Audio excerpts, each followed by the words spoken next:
Good We're cooking evening, on everybody. Hope everybody can hear us. We've had a few teething problems. Technical issues. Yes, resetting everything after our Christmas special, where I butchered OBS and messed about with it, and now I've had to put it all back. Major regrets. Hello. So Tim won't. I was just checking the chat. Tim won't be making it. So sorry to hear that, Tim. Hopefully you're busy doing something that's fun.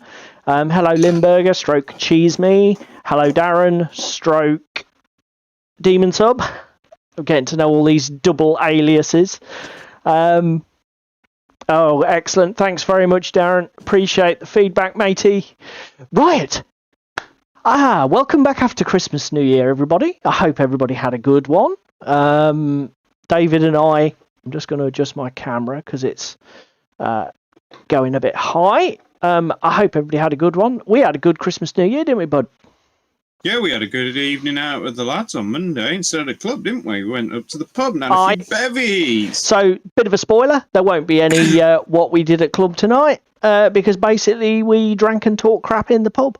So no gaming at all was had, but it was Club good. Is back on next week. It is. We're back to normal as of next week. Schedule shall resume shortly. But it was good fun, and it's like you said. I think we're going to try and make it a bit more of a regular do, innit? Definitely, I think beer is a good lubricant for chat, particularly with us lads, and we tend to have very good fist and love. No, I can't say the fucking word. Are you sobered up yet?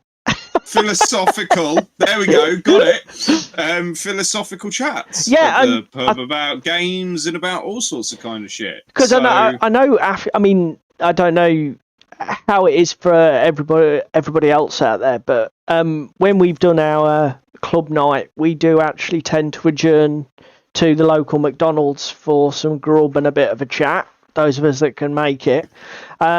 So we do get to sort of chat after club nights. But the thing is, when you're in the club environment, whoever you're playing with a game, you'll interact with. But there's this whole group of people in the periphery, and that if you're not careful, you don't get a chance to sort of like touch bases. But that's one of the main reasons I would say that it's a brilliant idea to have like a pub night or a bit of a social gathering without the gaming, because like you say, the interaction's just way up there, isn't it, buddy? Yes, definitely. So, as I say, for everybody who's not been with us before, we will, David and I will quickly cover what we're intending to be working on tonight while we chat and interact with you guys. We will be skipping our what we did at club night for, as we've just covered, and then we will do a bit of hobby, do a bit of chatting about things that we may have seen in the gaming and hobby news recently. Yeah, probably a little bit more on the news this week because we haven't got our own stuff to cover, but we've got some good angles to come out. I think it's been actually quite a busy start to 2023. What, in terms of like hobby news? Yeah, in bits and pieces. Oh right, I mean, I don't know. Well, usually January's quiet as fuck, isn't it? Nobody wants to go out and spend anything or do anything. Yeah, but to be fair, though, don't you think that's been reflected? I mean, like when I think about the things I've watched on YouTube, it's all stuff that was kicking off before Christmas, and it's just sort of rolled on through. The only exception being the GW stuff, but then again, their fire hose never stops, does it? No, it never misses a beat. It never gives respite. So, and then at about 9 o'clock-ish, we will be kicking off with our main topic. So, fucking Jerry's here, Jesus! All right, buddy. Jerry's here, 20 fucking seconds in of arrival, and Assassin's Creed. No, Jerry, no. I've got a painting comp to paint. Yeah, it's painting competition next week, so both David and I are going to be working on our entries. So, and then our main topic is going to be hobby resolutions. And as I was actually preparing the thumbnail earlier, mate, I know that we'd sort of like planned to go straight in with what we were going to do. But I thought it's worth having. We could have a chat around the concept, and because I think the other thing when we mentioned this briefly, and I know we're sort of going slightly off topic quite early in the show. There's a fucking surprise. I had a quick look on the old Instagram, and there's some tags, and people have been making lists of things that they want to finish to hold themselves accountable. I mean, mate, you should see some of the. I mean, both Darren. I mean, well, all of our audience who are in chat will know if you want to see some absolutely psychotic hobby resolutions and commitments, you want to pop across to OnTabletop into the bloody forums there, because there are some seriously committed hobby individuals who make some incredible commitments of themselves right at the start of the year, with absolutely no fear of the pressure.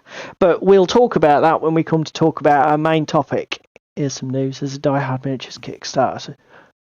Okay, Die Hard Miniatures, not heard of them, but I might do a Google on that, Darren, and have a look and see what they're looking like. FSD funded. There was a surprise. Yeah, it was always going to, though, wasn't it, mate?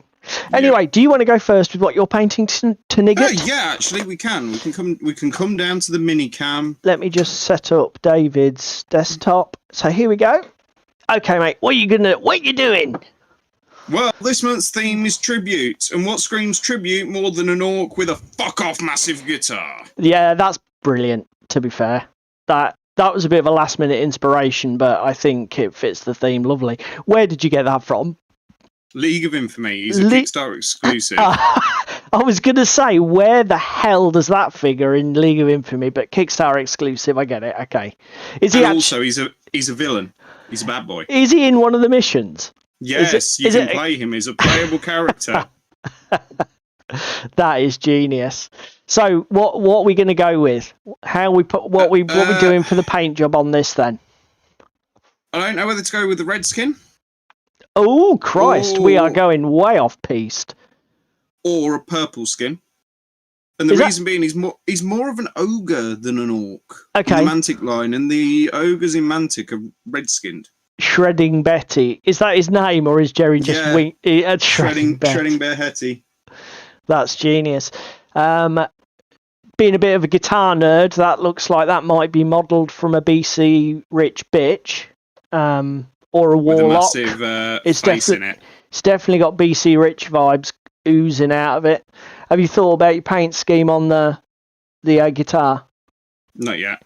I was going to do skins and clothing. I think this is going to be like a leather.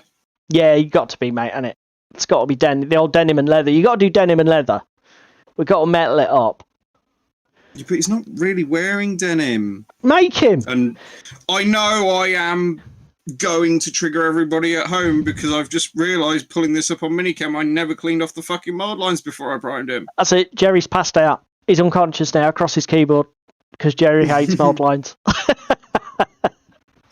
So we got them to paint, him to paint, and then we've got some contrast to slap down on these boys. Which are also League of Infamy. Excellent. So what have you got? You've just basically got them flat primed. You're just going to go... There's a Zenithal on there. There's some grey underneath. Oh, and some okay. white on top. Yeah, you've been generous, but then again, you are doing the contrast, aren't you? So, let's... Same as this boy. This boy's got some grey underneath and some white on top. I'm just going to pull out... So earlier... I'm too busy looking at the bent neck. Oh, fucking straighten it out for Jerry live on camera so he can be equally triggered. Is that better for you, Jerry? Is that straight enough? Do you want it a bit straighter? It is PVC though, isn't it? To be fair. Yeah, I mean, I could throw this under a car and it'd still be all right. Right. So, yeah. What are you up to tonight then? Right, I'm just going to set everything up. I don't know what to do for his skin. I don't know whether to be out there or not. What, rather than be obvious orc green? Yeah. To be fair, it doesn't... I mean, you can go for some exotic skin tone. The only thing I would say is obviously whatever skin colour you pick has got to fit with the rest of the colour scheme, hasn't it? My camera finished playing up. Yeah. He says use a hairdryer, you savage. Well, to be fair, if you actually want it to stay untwisted, the only option is to use a hairdryer. No, I am a savage, Jerry. I'm going to keep doing this all evening just to trigger you. It'll crack the paint off lovely. So let's... Like I give a fuck. So my plan for Tribute was to get cracking on my Carnivale. No, roll back and tell the fucking story properly about how you thought you were going to do Dracula's Brides, but you don't own Dracula's Brides. Okay, yeah. So I was going to do some Carnivale, and then I'm sort of like Strigoi are going to go and be my first faction. So I thought, oh, Dracula's Brides, obviously, you know, tribute, worship, you know, beholden to their master. Unfortunately, I don't actually have them. I just have the Strigoi starter, and it had escaped my attention that the Bride minis you have to buy as a separate blister, and they're not included in the Strigoi starter. So instead, what we're going to probably do is Vlad, who's rolling around in front now. That is pretty fucking swish. I will admit that the it's rolling around on screen now is pretty cool. Yeah, the focus isn't really very swish, but then again, I haven't worked out how to set fixed focus in Video Ninja. I probably will do at some point if I don't get myself a decent camera. So we're going to do Vlad, who's the guy with the halberd thing. Then we're definitely going to paint the girl who's just gone past, who's one of the sort of like larger characters in the warband. She's basically a vampire. So we're definitely going to paint her.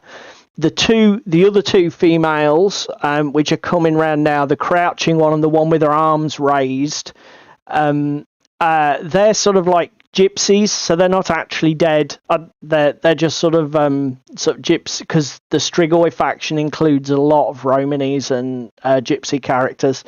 So I may paint those depending on how we go, but we've got to get this painting comp ready for Monday. So it's probably at this stage just going to be those two miniatures. The only thing I was thinking, I haven't got myself a nice coloured metallic to do some cool armour effects on Dracula, which I did want to do, which is a little bit of a disappointment. What, you wanted to do dry brush with, what's it called, over the top? Well, no, I wanted to get those people we saw at Turbo Dork. I wanted to get some of them Turbo Dork metallics. I might actually hit Ricky up, because he's got that beautiful cherry red, hasn't he? Yeah. I might hit Ricky up and see if he's got, if I can borrow it off him, if he's not using it. So yeah, that's what I'm going to be working on tonight.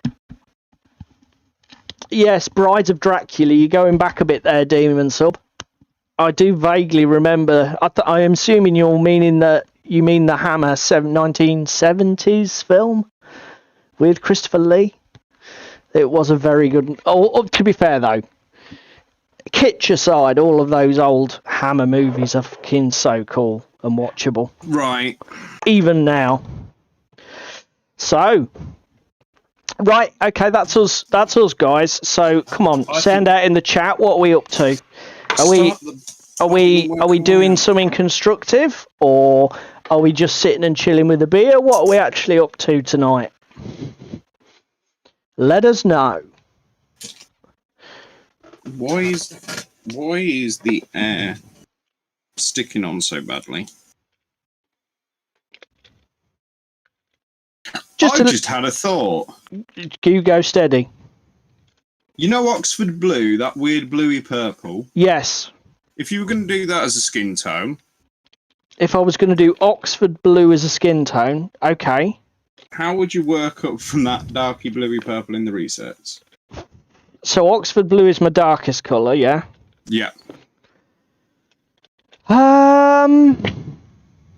Would you add skin tones? What are you talking about for this orc? Yeah.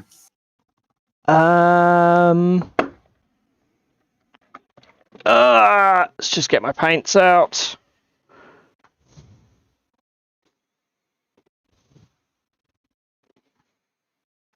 Well, I mean, what sort of look do you want with the highlights? Where do you want to go? Do you want to go into a lilac, stay in the purple, or do you want to go in a weird direction with it? Painting my first mini since 2023. Well, that's good, cheese me, because actually what you should have said is 2022 to make us all feel better about it.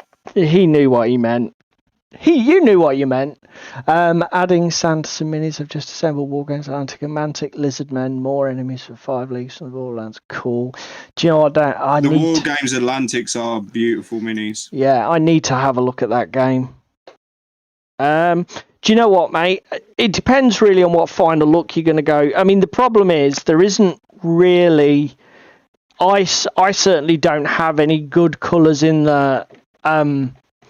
In that round model colour range that are going to allow me to stay with that purple tone throughout. Looking at it, you can go more blue. So you could like use it as a base and mix in, a blue.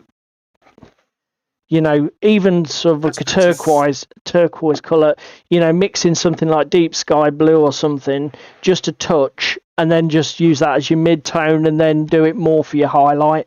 Or, it's such a good colour, you could actually do the skin tone thing. You blend in skin tones and sort of like take it in that sort of, almost flesh, purpley flesh thing. That would probably look quite cool, to be fair. Because the only other thing I am thinking is doing it with the red and mixing flesh tones into it.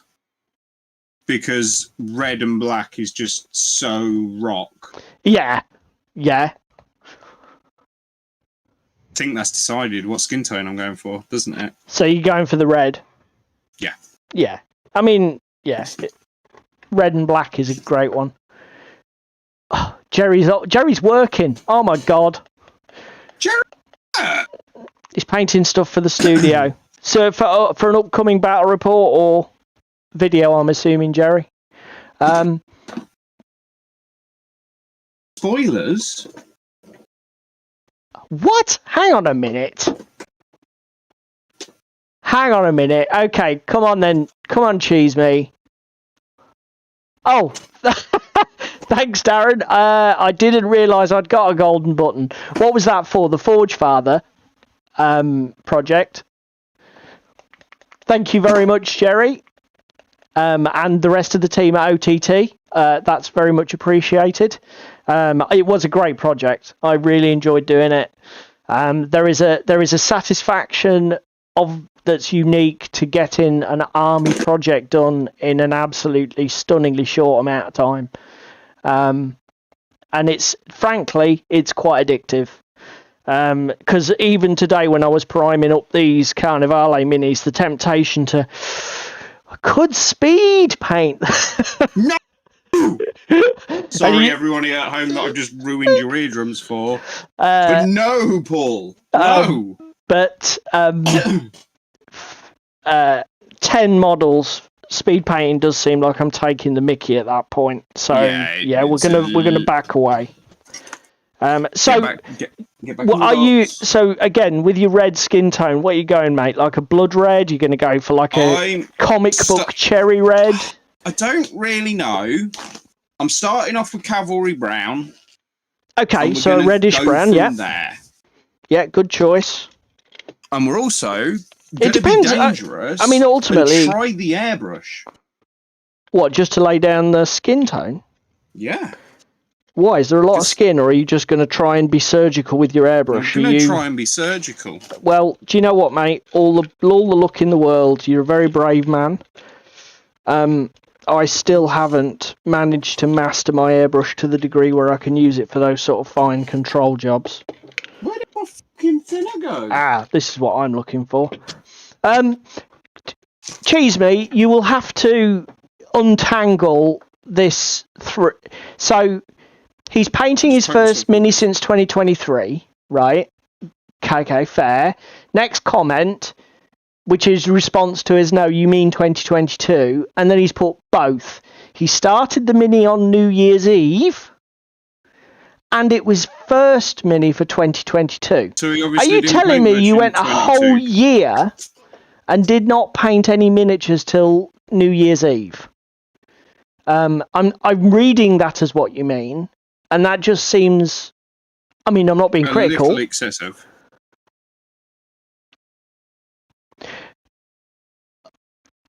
Either that or it was a really big mini. How are you getting on, Jerry? Jerry's saying he's been practicing, like basically detail painting or fine painting with an airbrush, super low pressures and super thin paints and low pressures. How are you getting on, Jerry? I mean, I have dabbled, and I personally have found it incredibly frustrating. Okay, that is exactly what he means. He went an entire year without managing to paint any minis. Well, I don't know if that's a good thing. What PSI, Jerry? 15?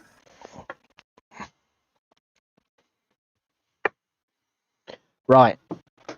Let's do this crazy experiment and see if it looks good or looks fucking terrible.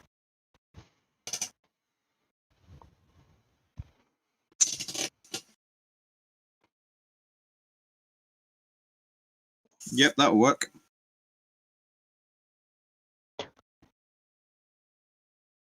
Jerry's not responded. Yeah, I was going to say hello. To be fair, I do need to get an airbrush with a decent regulator, probably. Because, I don't know, as we've discussed on live stream before, my airbrush is very cheap. The whole kit was... I need to finish off putting that tank on it for you, don't I? Yeah, the whole kit was only just over 100 quid from Amazon. That included basic bitch airbrush and everything. But the regulator, it doesn't really have one. Basically, you adjust an outlet valve to set a maximum pressure while the thing's running. But the problem is, as soon as you shut off the air, and then it spikes back up to like 50 psi. Yeah, he's using around 12 psi, mate. Yeah. I think my problem is I need a decent regulator that I can actually fix the pressure, properly. Because as I say, as soon as I shut my valve off fully, it spikes back up to 45, 50 psi, whatever the cutout is. And then you just touch it and it blasts out at 45. And you've got to keep it running to keep it at a low PSI. But when you're just doing dabbing, it just doesn't work. I'm assuming you've got something a little bit more sophisticated, Jerry, with a proper regulator that does what it says and actually gives you that 12 PSI from the first touch of the trigger. Because that's what you need, isn't it? I have a painting handle somewhere. Why the fuck am I not using it? Have you got a proper regulator on yours, mate? Yes, I have. You have. So if you set it at like 12 PSI, it'll be 12 PSI even if you just first touch of the trigger. That's what you get, and that's all you'll get. Yeah, that's what you need. Which again is the reason why I'm currently being a little brave and giving it a try. And look at it this way. I did some really nice airbrush work on my God tier minis. And then it turned into an absolute disaster that needed rescuing because of Vallejo liquid mask. So, let's try again. Get back on that hobby horse, mate. Don't let the bastards grind you down.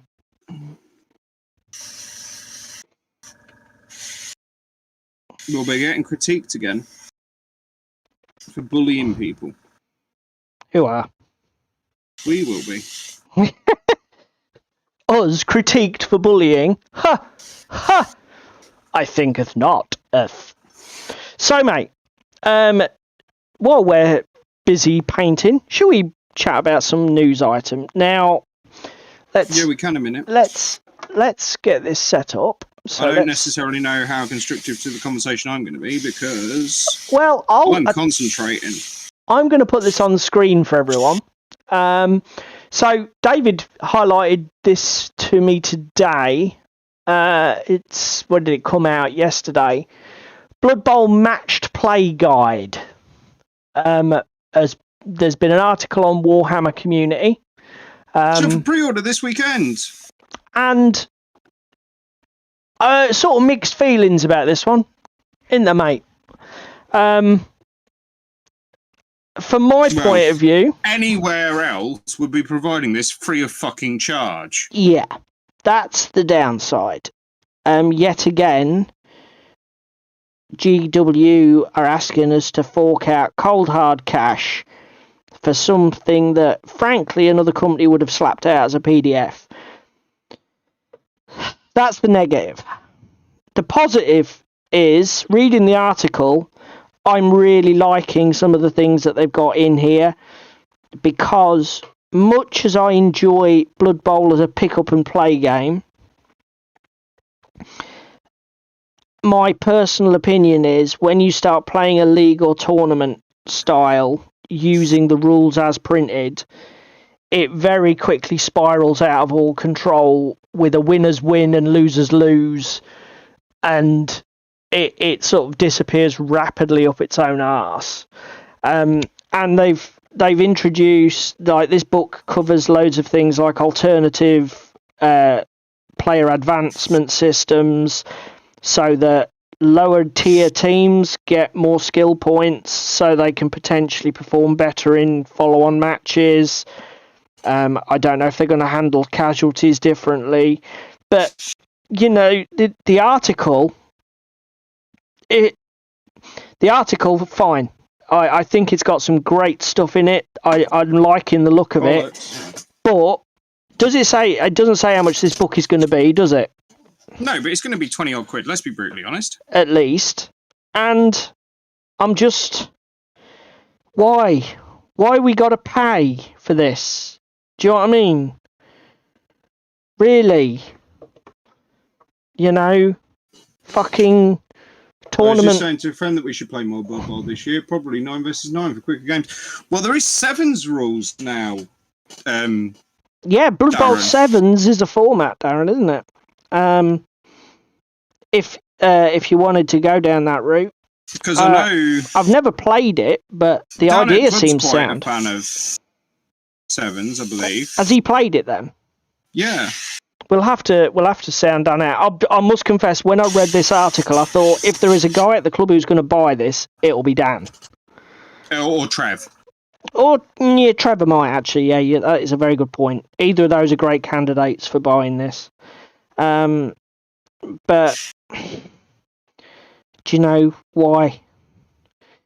You know, would it have killed you to put it out as a PDF document to, you know, perhaps support further uptake of the game that you want to sell? You know, it's just that they seem to want your money at every turn. It's just like, you want the money, you know, fine. I'll give you money for the models. The models are great. I'll give you money for paints if you're that way inclined. Not that most people would. You know, I'll even buy the latest edition of your rule book. You know, with that sort of thing. But fucking hell, tournament rules, really? Well, again, they're charging for fucking that Warpoint Nackman and stuff, though, weren't they? For fucking 40k. Yeah. Okay. You know. Yeah. Okay. Maybe we should have seen that fucking coming, shouldn't we? Really. But I'll be honest. They've had so much backlash from even the competitive community about 40k. You'd think some of it would start to sink in, and they'd maybe change some of their business practices. You know, open up a little bit. Fuck me. So, but counterpoint. Mantic, the yearly supplement wasn't free that they did for points updates and balances. True, I guess. Is Paul being an unrealistic grognard? Feel free to lay into me in the chat, guys. Again, Am I just because Infinity will do this shit for free? Yeah, that's true, I guess. Yeah, like you say, all the balancing and that used to come in the Clash of Kings book, that was something that was paid for, wasn't it? Yeah. I suppose. I mean, again, I maybe we're being disingenuous. We got some comments. I was just saying to a friend that we should play blah blah blah. Don't own a copy of the blah. Friend mentioned this. I don't know about 7. Yeah, what annoys me more is like the bloody Spike magazine and putting rules in Spike magazine. And then making a compendium at the end of the year that combines all the Spike magazines together. It's like, well, okay. What rules did they put in there? New teams and stuff? I swear they have in the past. I mean, because, to be fair, like, Joseph did something with Frostgrave, didn't he? Spellcaster, was it? Yeah. But that was really... that was very optional fringe stuff and scenarios, wasn't it, really? You couldn't say... you couldn't call him out and say you need this stuff to play the core game. No. Which is fair enough. If something really is optional. But then again, I suppose that's to say... Although, again, it depends on your viewpoint. I don't think this stuff's optional. I think if you want to run Blood Bowl in a competitive way, the game as it is... required. Yeah, the game as it is just not built for that. It's too wacky and unbalanced, and it's too much geared around fun, which is the way I like to play it, to be fair. Like I say, just a pick-up game, 1.5 mil, no advancements or anything. Let's just throw it on the table and see who wins. Right, I'm happy with that base coat, and the Zenithal's still showing through in places, which is quite nice. So yeah. A little bit of overspray, but better than nothing. As I say, I mean, there is a fair amount of stuff in here. They've got alternative formats, different types of tournaments, stunty only tournament. I don't know what that is. Halfling and skink teams and shit like that. And goblins, I guess. Yeah. This is the skill point thing that they mentioned. This seems like a really good idea. Yeah, the skill point seems a massively good idea. Particularly here when you... where is it? I saw it buried here. Star players are like worth 4... Here, look, so teams are given skill points depending on their tier as defined within the Blood Bowl FAQ and errata. And this is exactly the kind of balancing that you need to introduce to make Blood Bowl fun in a tournament setting without it becoming, well, if you didn't choose a tier A team, don't fucking bother. Because you don't want that, do you? You don't want this one-dimensional, particularly in a tournament. Who the hell wants to go to you don't want to play in a tournament, a Blood Bowl tournament, and there are like 8 players, 2 of them playing orcs, 2 of them playing dwarves, 2 of them playing Nurgle. Do you know what I mean? It's like out of all, and then a random fucking Skaven player that's there just for the lols. Yeah, all these. You don't want the team, all the variety you've got in Blood Bowl just distilled down to, I suppose it'd be like entering a 1,000 man 40k tournament and there only being like 4 armies represented. But as we've said before, boy, we are not tourney players. No, that's true. That is true. To be fair, although again, if this had been given out free, I'm just going to say it could have really given it. Well, it could have, if it's a free PDF and you run a club, you'd just be like, oh, well, that's a no-brainer. I'm going to download this and then I'm going to try and sell the idea of a tournament at my club. No investment, but potentially you could just, use it. And GW have stipulated, if you want to play in their Blood Bowl tournaments, you're going to need these. Okay, they said that, did they? In that article as well, yeah. Okay. So they will be using this for their own hosted events, yeah. Again. You see, again, when I last went to a Blood Bowl tournament at Warhammer World, they provided all that as a PDF for the entrance. Yeah. So what's going to happen now? You go to your Blood Bowl People are tournament. going out and buy a book. You know, you go to the Blood Bowl tournament at Warhammer World, and it's like, oh, didn't you not buy the book? Oh, sorry. You're on the back foot then. Yeah. Sorry. Not impressed with this. Actually, and let's just fucking labour the point. Because while we're on the subject of not being impressed with Games Workshop, let's have another mini rant. The other thing that popped up was this. Now I know this lady's a divisive character. Some love her, some hate her. We're going there, are we? Yeah. And it's not really so much discourse that I'm highlighting, although I did like her video and I sort of agreed with. Boxes. Yeah, these fucking supply drops where they basically GW put a random load of sprues. Oh, speaking of which, I have seen some of these today, right? Going around and doing the rounds on Facebook. Yeah, people opening these. Doing unpacks. Okay, that's fine. I've seen one that was 2 fucking Orc units, 2 fucking Chaos units, and a Tau unit. That is not a fucking army. I was going to say, I'm just going to call this out. When we were at the pub, did somebody not say that GW had reassured players that all of the models would be playable within a single force? I believe so. I'm not entirely sure, but I was going to say, if that's the somebody case, needs to have words with them. That is not. And the best one I've seen. I think there was a fucking Underworlds one, or Underworlds themed one. Okay. The latest starter set for Underworlds, i.e. Nether Maze.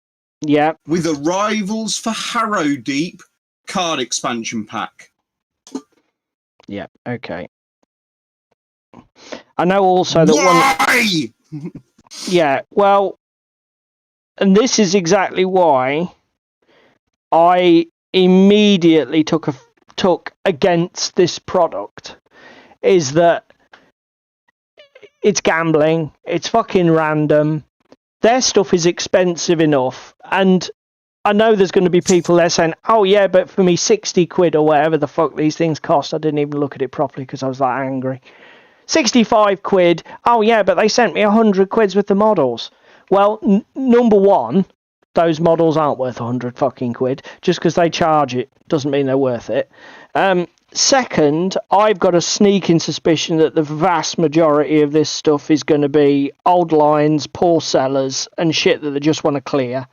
I.e. Nether Maze. Because new edition coming. You know what I mean? It's like they're not doing you a favour. This is just a cynical clearing the shit off the shelves strategy. And just don't spend your fucking money on it. Just don't do it. Their stuff is not cheap enough. Well, you haven't really had much experience of loot boxes either as part of the digital gaming community or as any community. Them. I'll be honest, mate. I have never bought I buy lottery tickets, and that's about it. And this is the reason I was just about to say. So obviously, I think we've mentioned it and touched on it before on stream. I used to sub to Model Box. It used to be all right. There were some months that were really, really, really random. Like, what the fuck is this about? And there was literally nothing of value for you in it. No. And I stayed stub for a couple of months, and after a couple of months of it being this repeatedly, I was just like, nah, I'm out. How long did you actually last out of interest? Over a year. Over a year, from memory. Over a year. So basically, it took a year. Yeah. Because there was some good stuff and there was some bad stuff, and you take the rough with the smooth. It's the same reason I still stay sub to. What's it called? Same reason I stay sub to like Titanforge and stuff. Okay, there might be a month where I don't want anything in that, but somebody else might longer term, and do you know what I mean? But to be fair, you have hits more often than misses, don't you? And what is your Titanforge? Tenner or less? Yeah, tenner. Yeah, so it's not 65 quid. And, I mean, I'm sure if you had like a 4-month stretch where Titan Forge was just garbage, you'd reassess your position, wouldn't you? Yeah. Yeah. I would. But then I have had really good experiences. TT Combat, looking at you when you were getting rid of all your Hulk Wall Games fucking blisters. I was just about to shout because, like, is it Darren? No, Cheese Me saying that Warlord have done a similar thing. And you dabbled with the TT Combat Drop Zone one, didn't you? Which was the same idea. Yeah. So go on, what were your experiences of that one? Because I own all of the factions, it was an instant purchase for me. Okay, because you literally couldn't miss. I couldn't miss. It was anything from their back catalogue.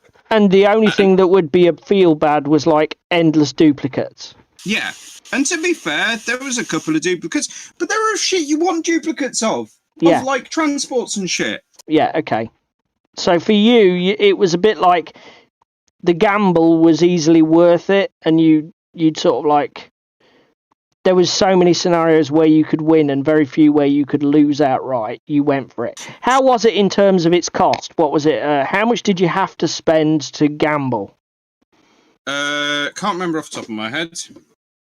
Oh. I know DW spent way more and ended up selling bits to me because DW, I think, bought 3 boxes or 4 boxes. Yeah, but you can't remember. I think I bought 2. I'm just going to look in my emails now okay, if I've got anything from TT Combat. Because that's quite interesting. Because there's a, 60-odd quid? 65, I just said, didn't I? Yeah, TTs were nowhere near that bad. Yeah. Because that is a factor. You know, if somebody's asking you to gamble, how much are you gambling? The mystery box, I bought 2 of them. They were 20 quid a box. 20 quid. And again, you may not have this information to hand. If you were to sort of like say, what did you get retail out of them? Did you ever work it out? Way more. I had Eden's Dinosaur in one of them, which is about 17 quid. And that was 1 unit. So they were probably, double the value? Face value? At least double. At least. Yeah. Okay. I mean, what do you guys think in the chat? Yay or nay? I'll be honest, just the inherent nature of this product, it's a bit like what David's just said about Drop Zone Commander. For me to buy a random assortment of anything, for me, the stars would need to align where the scenarios where I miss are just so few that I'm like, yeah, whatever they send me is going to be fine.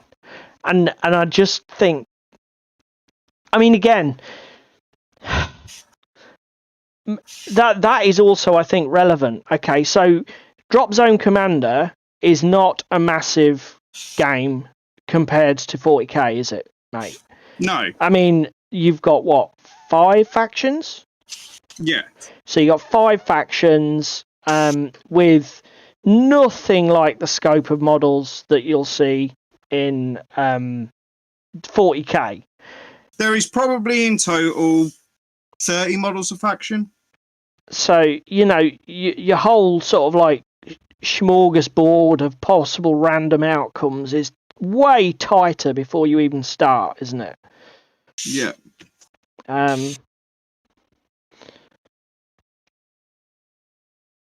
mean, to be honest, a good example for me where I might consider it. I mean, for me, here's an example of where my brain would be on something like this. Let's say they did a Blood Bowl one, right? If they said essentially it's a 2-for-1 deal, you pay for one team, yeah, we'll send you 2. Yeah, but you don't get to pick what they are.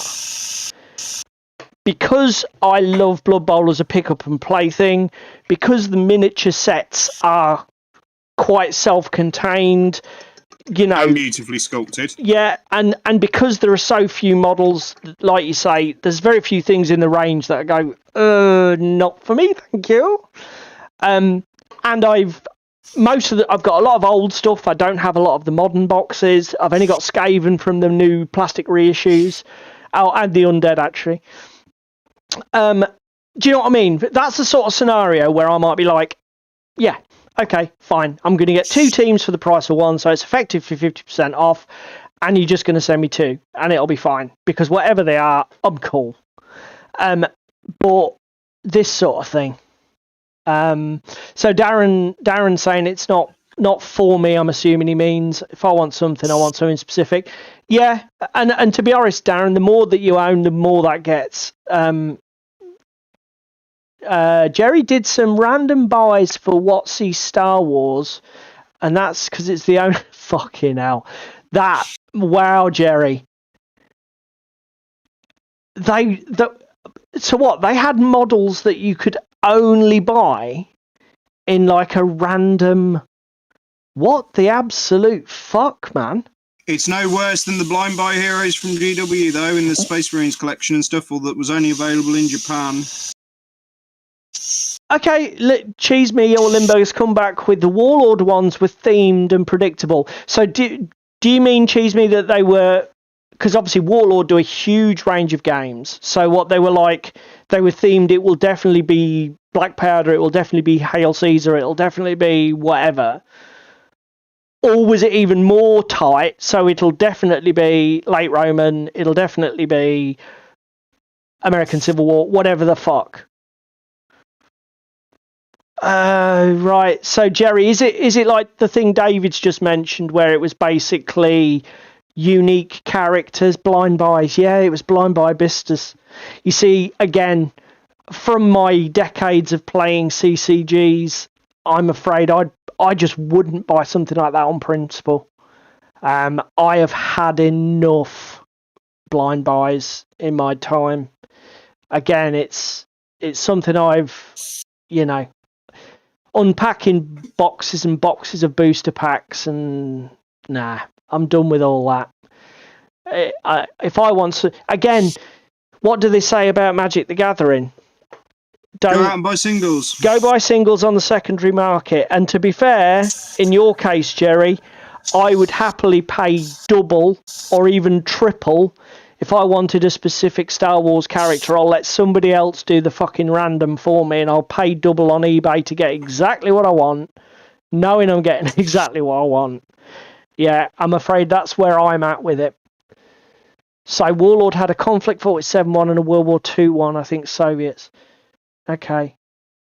I mean, again, Cheese Me, if it was definitely themed on a game and definitely themed on a faction, so that even if you ended up with duplicates, what you can get, you can always use. Even then, it's starting to get... Oh, right, fucking hell. Okay, well, that's fair then. You should have started one, Jerry.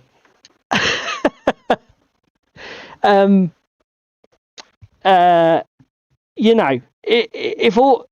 it's like, like I say, I'm going to need to have that guarantee that I can at least use everything. I suppose the other pushback, let's be devil's advocate, what is everybody else going to say? Oh, well, it's GW. You can always flip the stuff if you don't like what you get, or keep what you want and flip the rest, much like David did with his Drop Zone ones. And do you know what? I suppose... David. Yeah, Not David me, David Wilson, DW, our hot photographer from UKGE. Good at taking pictures. Hot isn't necessarily the word I'd use to describe him. Love you, David. Yeah, sorry, yeah. Yeah. Hot in the sense of skill, not in the sense of sex appeal. Harsh, but true. So, yeah. Anyway, I saw it. I thought, Games Workshop, fuck off yet again. Again, I totally get the business about, oh, well, they're going to be clearing stuff off the shelves that they can't sell, blah, blah, blah. Tell you what, do what any normal company does. Do a fucking sale. Cut the fucking stuff to the bone so that you're making, even if you make a loss, 15% loss on it, cut it to the bone and sell it in a sale. Fire sale it. Do you know what I mean? There's a degree of honesty to that. instead of this fucking, you know. No. No. Every day of the week. No. Not for me. Thank you very much. Close the door on your way out. Right. I have done a base coat and done a rough zenithal plus kind of spot highlights with my airbrush. I want people's opinions in a minute. I just need to clean my airbrush out. Okay, mate. Because I think what I'm going to go in with is actually a glaze or like a wash.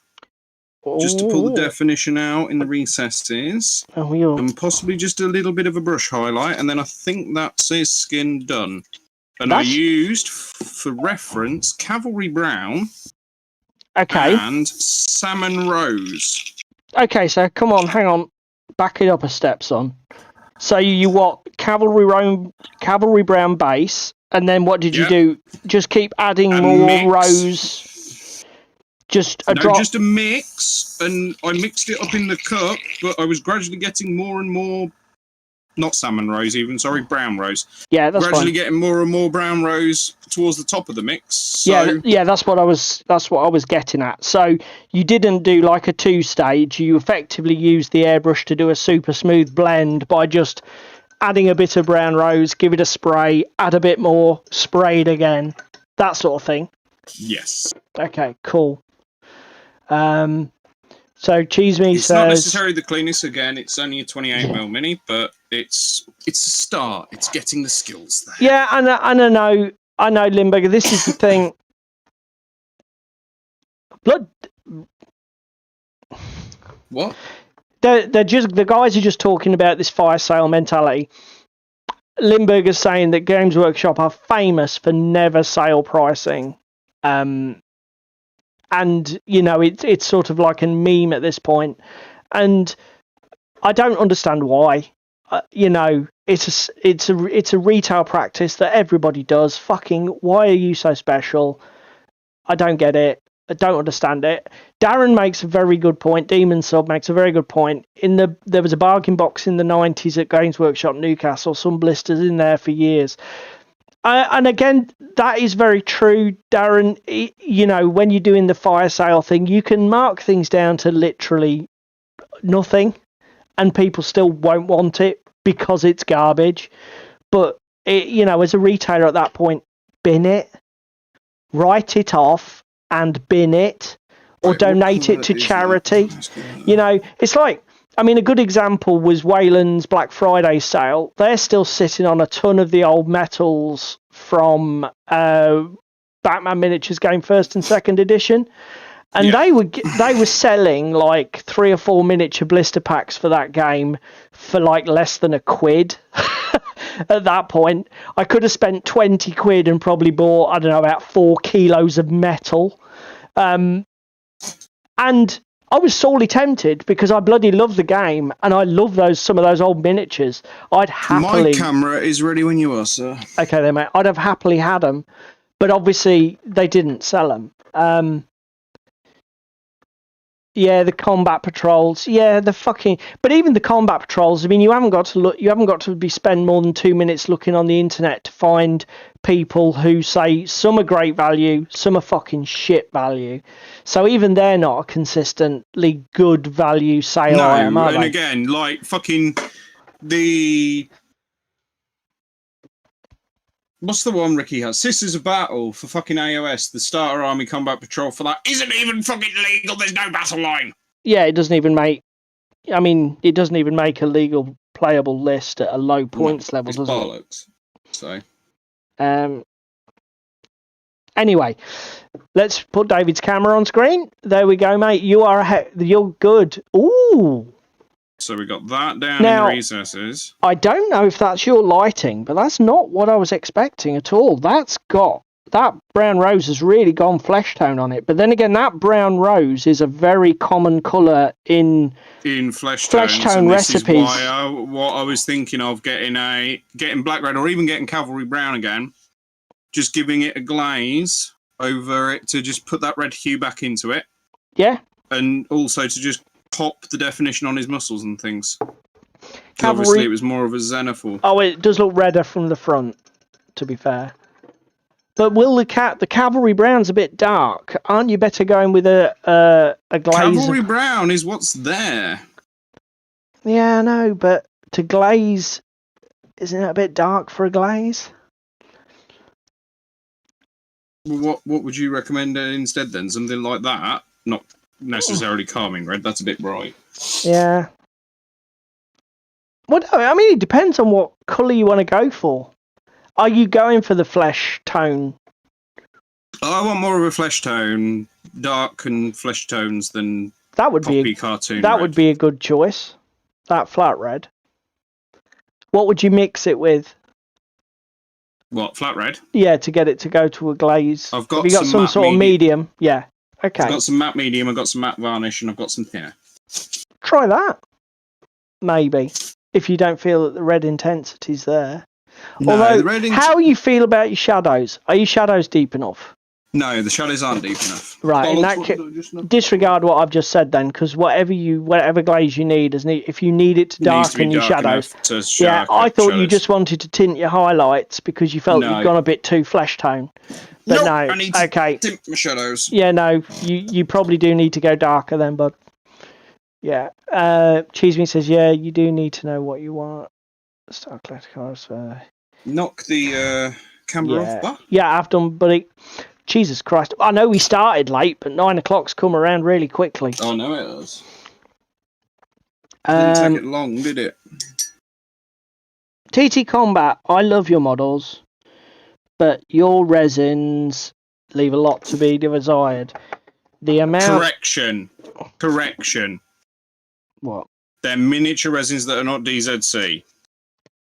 Why, have you never had a bad experience with anything from DZC? Other than them placing a gate in completely the wrong place, no, because it's hard to mould a fucking rectangle with tiny details wrong. Okay, that is fair.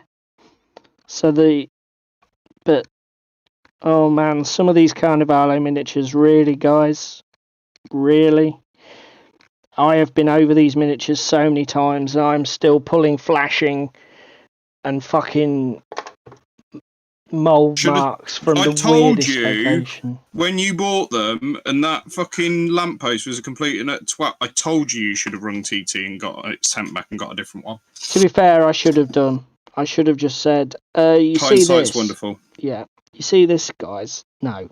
Is that mould or is that just fluff?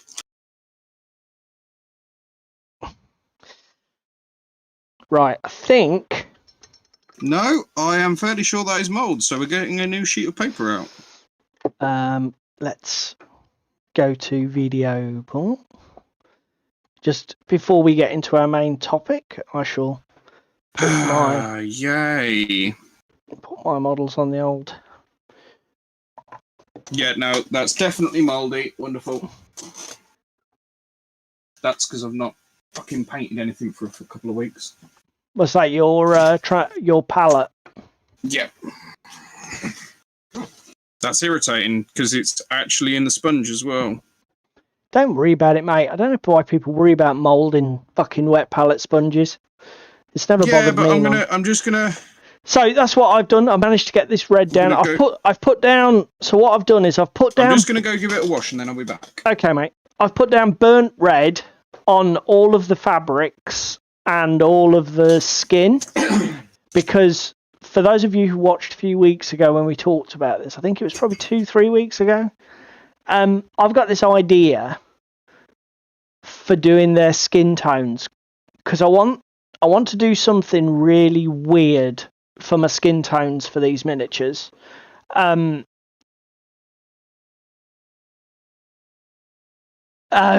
and they're not great, Darren.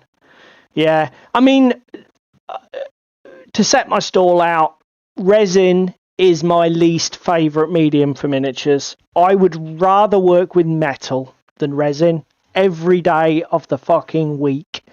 For me, I probably would put metal above hard plastic. Again, just show my age, maybe. I like the classic simplicity a lot of metal sculpts have. The fact that 99% of the time they're in one piece.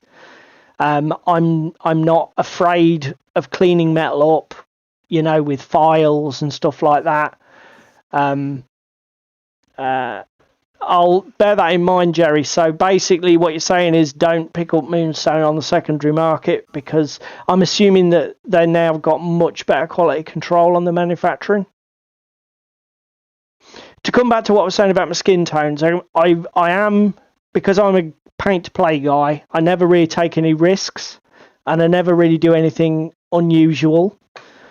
And I just had this idea of doing the flesh tones on these vampires, put a really dark red in the base note, and then take the upper notes to sort of like a beige grey, sort of the old deck tan sort of idea from Model Colour. It may not work, but I just thought it might give the right mix of alive but not alive. Do you know what I mean?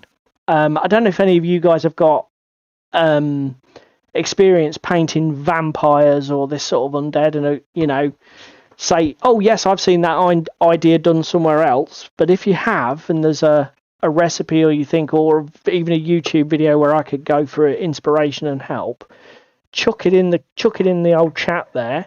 Or if you're watching later on YouTube, chuck it in the comments. Just as handy. So yeah, that's where I'm at. I've got, as I say, I'm going to do the fabrics. The reason I've used that red on is I want to do, it's Dracula, so we're going to be doing red on a lot of the fabrics, and that's a good base colour. I'll probably take it up with some sort of like classic crimsons and that sort of thing. I'm back. Just using some standard painting techniques. But yeah, we'll see how the flesh thing works out. You're sceptical, aren't you, mate? What's that of? The dark red deck tan thing. What for you? Yeah. Yeah. That's true of corpses, Limburger. Dead people are yellowish, with purple fingernails. Yellow on the front and purple on the back, depending on how the blood's pulled. But it depends, because if they were laying face down, they're purple on the front and yellow on the back. And yellow on the back. Yeah, your back. But as I say, I just thought, I've never done it before. I'm going to step outside my comfort zone. I'm going to do something utterly fucking weird, and you know what? See how it goes. Where the fuck did my wet palette papers go? That I cannot help you with, sir. So, that was quick. It's 9 o'clock. It's well past 9 o'clock. So, mate, hobby resolutions. Now, I think you need to go first on this one. The only thing I would say is hobby resolution. New Year's resolutions are a very popular thing in our culture, and I'm sure they're popular in a lot of other Western cultures. I'm not sure about Eastern cultures, but then again, that's because I'm a Westerner. Yeah, that's what I thought, Limburger. Just go for it. Shade. Do you know what? That's a good idea. See, Darren's just saying shade it with purple. So I could even go use a wash like, what's that GW purple one? I do night shade. Because I do like Drakenhof nightshade is Drakenhof. blue. Is it blue? What's the purple one? That's a very good idea. That is a good idea. Druchii Violet. Yeah. Right, I've given that an absolute hose down. Jesus, for hobby resolutions, paint, assemble stuff. Check, done already. Go for, so New Year's resolutions are a popular thing in our culture. And people make all sorts of resolutions.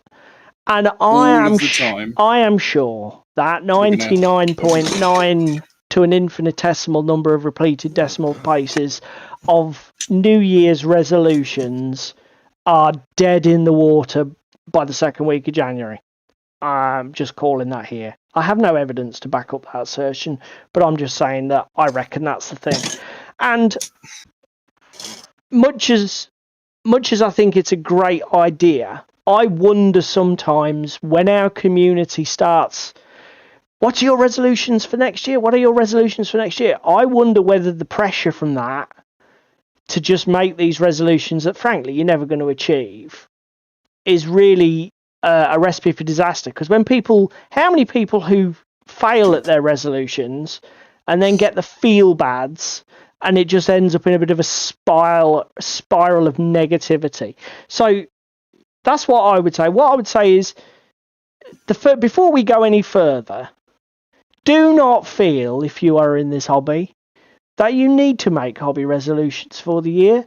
Do not feel that you need to commit yourself to X by Y.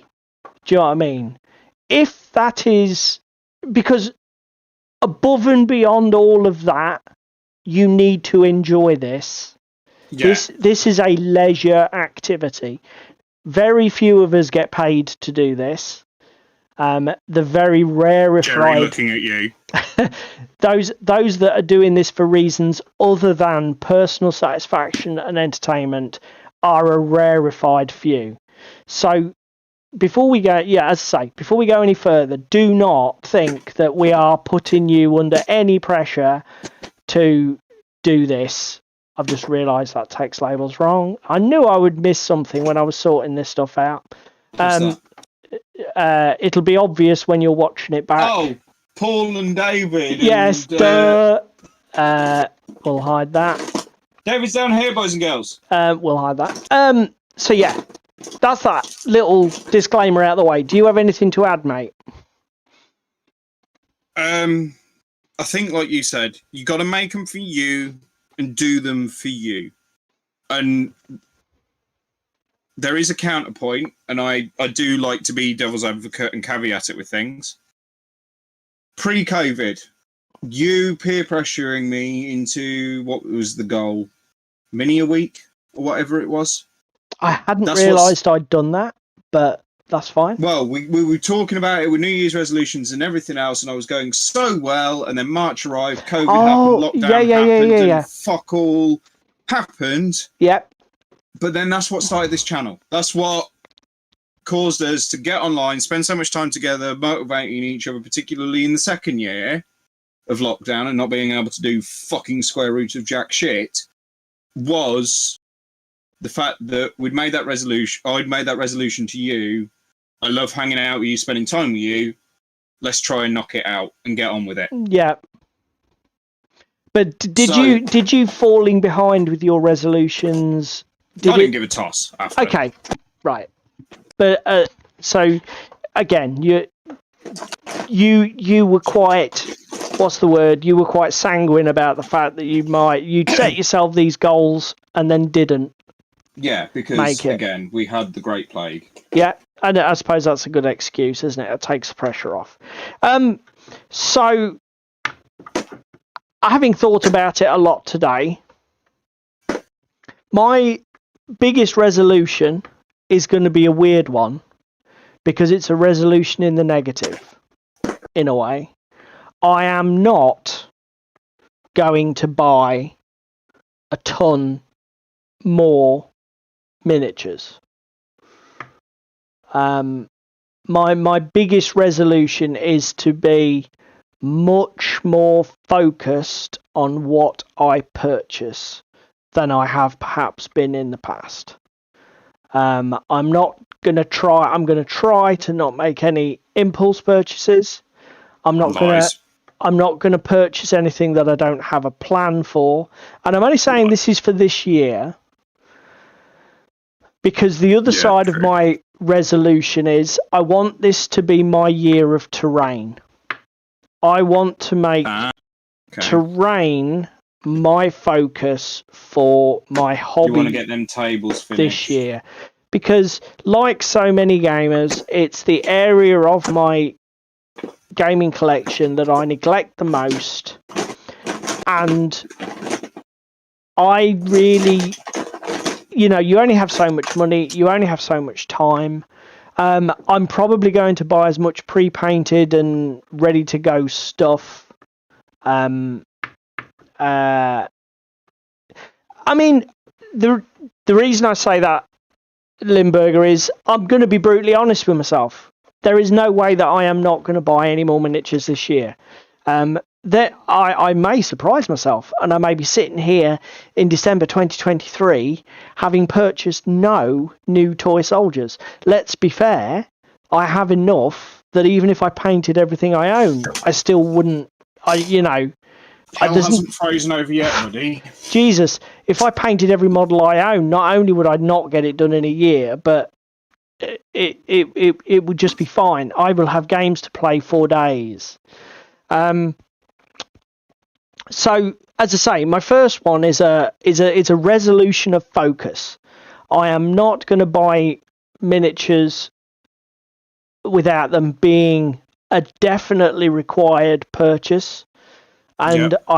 I am going to make sure that the first things, when my paycheck hits and I work out what I've got to spend on my hobby budget for the month, the first thing that I'm going to be looking at is, should we go and get some pre-painted terrain? Should we go and get some pre-coloured cardboard terrain?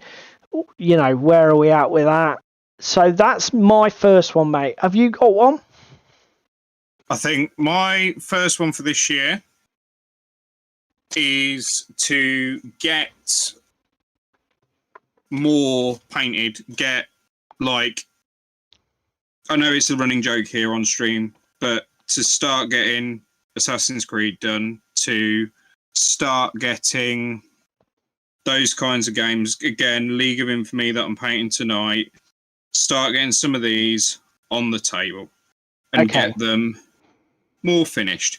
And to lower, and I know some may be shocked, to lower some of my expectations for painting these kinds of minis, because they don't need 8 hours on a single miniature. They need 4 or 5 to still paint. To lower my goals and expectations for getting that kind of thing done and on the table.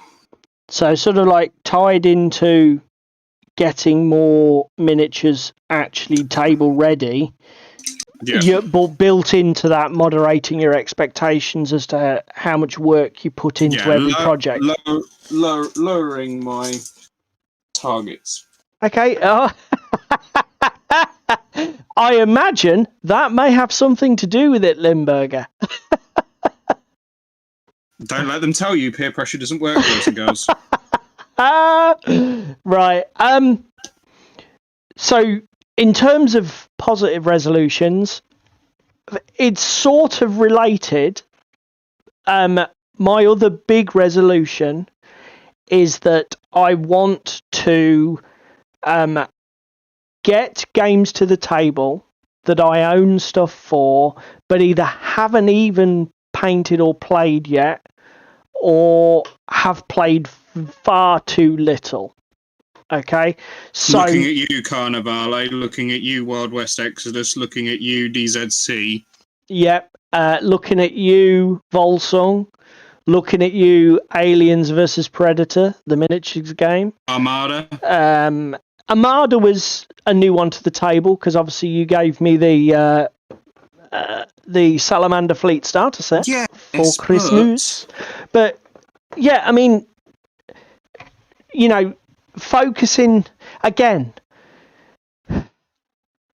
I, like all of us in this hobby, have eyes bigger than my stomach or eyes bigger than my hobby hands, and I just have an absolute lorry load of little projects. And the thing is, do you know what? Much as I love skirmish level games, and I decry larger scale games generally now because of the work involved and the lack of opportunities to play them, they do make this worse. Because you look at it, you think, it's only 10 miniatures. And I buy the rule book and I buy that and like £100 and I'm in. Yeah, you are, but you don't do anything with it. Yeah, and the counterpoint is, as you've just already said tonight, because they're skirmish miniatures, I'll get them knocked out quickly. I'll spend a bit more time on them. They deserve it. They're skirmish miniatures. It's not like I've got 50 miniatures to paint. And then you're in a never-ending loop and cycle. Yeah. Yeah. So that is because again, there are some games that I would love to. There are some games that I would love to get into and explore. Mythos. I already own 4 warbands from Mythos back when it was. Played a game. Never played a game. I haven't even unpacked, assembled the models. Saw it played on OTT. Said, being a massive Cthulhu fan, it was like, oh my god, I must buy this game. Went out and bought a load of miniatures. Never even played it. Obviously, it's now in a completely different version from Wayland or what are they called? Prodos? No, who is it who does Mythos? They are Wayland, but they're Warcradle, whatever. Yeah. Yeah. So again, I've got tons of these bloody games. I've just mentioned a few: Volsung, Mythos, Aliens versus Predator. Bought all that stuff from Prodos when it went fire sale. Haven't done anything with it. I've played the board game twice, I think, but I've never played the miniature skirmish. I've never played the miniature war game rules, despite having them. Silver Bayonet, David bought me for last Christmas, wasn't it? Yep. Christmas. So I've already had Silver Bayonet a year and done precisely sod all. Okay, including then Darren, including not painting the minis that you also got with it. Yes, as Jerry says, business daddy. Yes, the bill payers, mate, the old wages payers. So, as I say, that's my resolution to get this stuff. I mean, I can even throw into that some of the Kickstarter backed Mythos. Mythic Battles Pantheon. Played a few games in Scotland with Patrick, really enjoyed it. I've still got 90% of the models completely untouched by primer or paint. I've not played a ton of the scenarios. I haven't played with a ton of the minis. I want to make this my focus, not all of the fantastic looking games that I would love to commit to, such as Dystopian Wars. Come on, mate, give us a few more. Moonstone looks really tempting, but again... Do we know this year you will commit to Moonstone? You'll do it at Games Expo. I put a $5 on it. Possibly, but... After you've played a demo game, you'll do it. Bushido. I would love to commit to Bushido, but do you know what? Entering into this new year, I'm God saying... tier, possibly? Again, God tier, you and I have played it. But again, entering into this new year, I'm saying not necessarily. And it's simply because I want to sort of like challenge myself. To not just keep buying into new things when I've got so many things that are unloved. I mean, to take God tier for an example, you will have full faction soon, painted and ready to go. If we want to put that on the table, we can put that on the table. Do you know what I mean? We don't. I don't. Your time might be better spent elsewhere doing something. Exactly. I can cop out, lean on you, and just get some of my other projects done. So that maybe you and I can try Volsung and you can do the same thing. You haven't necessarily had to buy anything or make any commitment, but we can put that game on the table and we can play it if I put the work in. So that's my next resolution, mate. Have you got anything else? DZC table. Right. That has got to be done this year. Okay. I want to buy another table at Games Expo. But I don't want the fucking Damocles... Well, actually saying that, scrap that. I'm not buying a table at Games Expo. I probably will fucking look at this after Expo and go, David, you're a prick, and you bought a table, what are you fucking doing with your life? Yeah, that didn't happen. But it's there and on the internet now, so peer pressure. I'm going to fucking listen to this every night while I'm sat in the hotel at fucking UKGE about this. Clip it out. But... I've got a DZC table to build. I've got my Frostgrave table to finish, which I need to still carry on printing for. I want to start, like yourself, getting some more terrain going, so I need to print some Country and King and other stuff and some Flatline City for my Infinity. I am not saying that I'm going to have them done this year, but to at least start getting the prints out. I want DZC finished because there's loads of lads at club interested in DZC, and I don't mind throwing my terrain in the back of the car for other people to play with, so long as they look after it. Yeah, sure. Because again, I want to get more people in on it and intrigued by it and everything else. So, yeah. And I need to build a Wild West Exodus table if I'm going to play Wild West Exodus, which I want to do this year. Yeah. So that is the two I must do. Anything else is superfluous. And I think the other goal, I'm going to stick my neck on the line here and say it. I may not be the quickest painter, but I want to be averaging at least 2 minis a week, which is only 104. It's not an excessive amount. Yep. But I want to hit that and be doing that. Fair. Is the honest answer. Now, I've given him a glaze, and I added a bit of contrast into it. Okay. And it's worked, and now the skin is no longer fleshy coloured, it's more shifted back towards the red. Yep, okay. I now just probably need to go in and do a pin wash with like Drucci Violet or Caribou Crimson once it's dried. Okay. Do you want to put it up on the... Not yet. Not yet. Okay, fine. But it's working so far. Quick question. Working so far. So... I just need to find contrast paints a second, and then I will be with you. Yeah, go on. Okay. Hit me with your question. Let me just bring my... Buttering your mini camera up. Yeah, let's do this. Right, what have I got over there? I've got Volupus Pink. Oh, that one would have been a good shout, actually. What's that? That's fucking Soulblight Grey, which is like the usual ornament to me. Snakebite Leather? That's probably a little bright. Skeleton Horde? That's even brighter. So, it's going to take a while to come up on the monitor. So yeah, we've got Vlad Dracul here, old Dracula. Now he's got like a long cape. I'm going to do the cape in like a vivid crimson, classic vampire colour. He's also got like an undershirt and breeches. Yeah. So my question is, do I do them as like really muted medieval style colours? Do I do them as something strong and contrasting? Maybe go with a black red motif? Do I go a little bit more exotic? I mean, if I'm planning to do, if I can nick that Scarlet turbo dork and put that on the armour, there's going to be enough red on that model for days. I need maybe to contrast in some way, but how do I go and what do I do, mate? Any thoughts? Feel free to sound off in the chat. So, nice steel halberd. What are you going to do? Like a weathered ash handle? I could go with any wood tone. I mean, do you know what? The ash is a good call. Sort of like a silvered wood. Yeah. That's a really unusual look.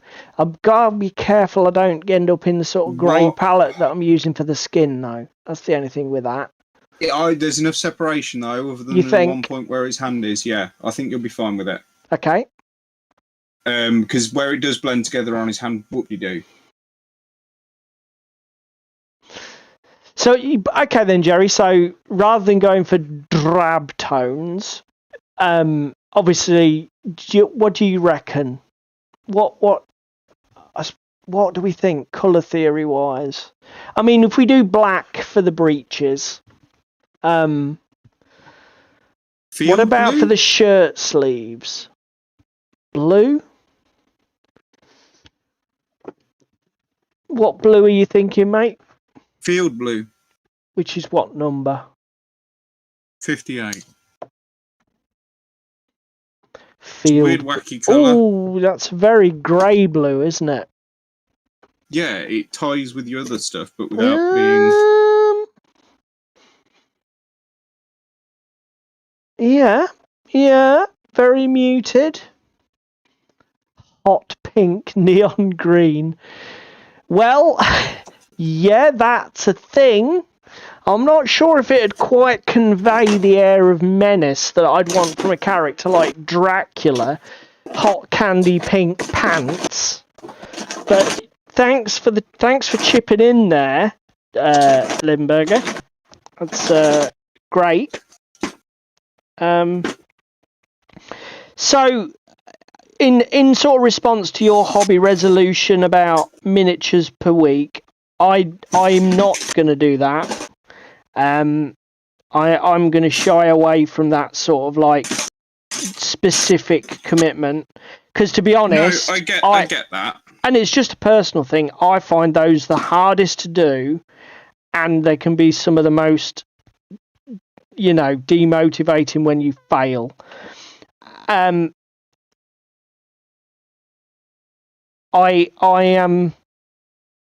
the only thing I'm going to do with my miniatures, the only resolution that I'm going to make with my miniatures is to try and remain project focused, as I have been over recent times, because I've found it's a really successful way to get things finished and over the line. Because one of the things that did plague my hobby career for many, many, many years was that 80% syndrome, I call it. Night Limburger. Yeah. Where you get a model or a hobby project to this point, and you've only got the basing to do, or you've only got the last highlights to do, or you've only got and then you stall it out, and it stalls out. It goes into a box, it gathers dust, and it just never gets there. See you later, Jerry. See you, Jerry. So, as I say, for me, I am going to just say that I'm going to stick to the projects sort of habit that I've gained. The only reason I want to put pressure on myself is because the 1 year I was well on track, COVID then fucked me. Yep. And with a game like Assassin's Creed or League of Infamy, do you know what, the more I look at this field blue, I think you're on to something. Bash through the minis, get them done. Yeah? Yeah. They count towards my goal. I'm not talking about 104 fucking painted miniatures that are gorgeous. I want to challenge myself to paint as much as possible. No, I don't think you should feel bad about, any notch on the bedstead counts, even if it's because I'll be brutally honest, I wouldn't make that distinction. If I'd speed painted 100 miniatures for a board game, I've painted 100 miniatures. I'm not gonna run myself down or belittle that achievement. Getting 100 miniatures painted and based, even if it is using Army Painter speed paints and essentially a glorified slap chop, that counts for me. So yeah, I totally get that. Tell you what, this fucking Wildwood is gorgeous. What's that? A contrast? Mm-hmm. Yeah, that is a popular GW paint. A lot of the internet guys. It's a bit dark. Yeah. If you go too heavy or you don't get your Zenithal right, but because I've gone super fucking aggro with the Zenithal, so it's basically white everywhere. I'll be honest, you couldn't really tell that they were Zenithal from the way you've got it lit. But to be fair, that's a good thing. I mean, I've commented that one of the lessons I wanted to learn from my Forge Fathers was, when you're using contrast paint, speed paints, call them what you will, don't be afraid to keep that base coat keep it very, very light, because your colours can easily be overly muted and dark.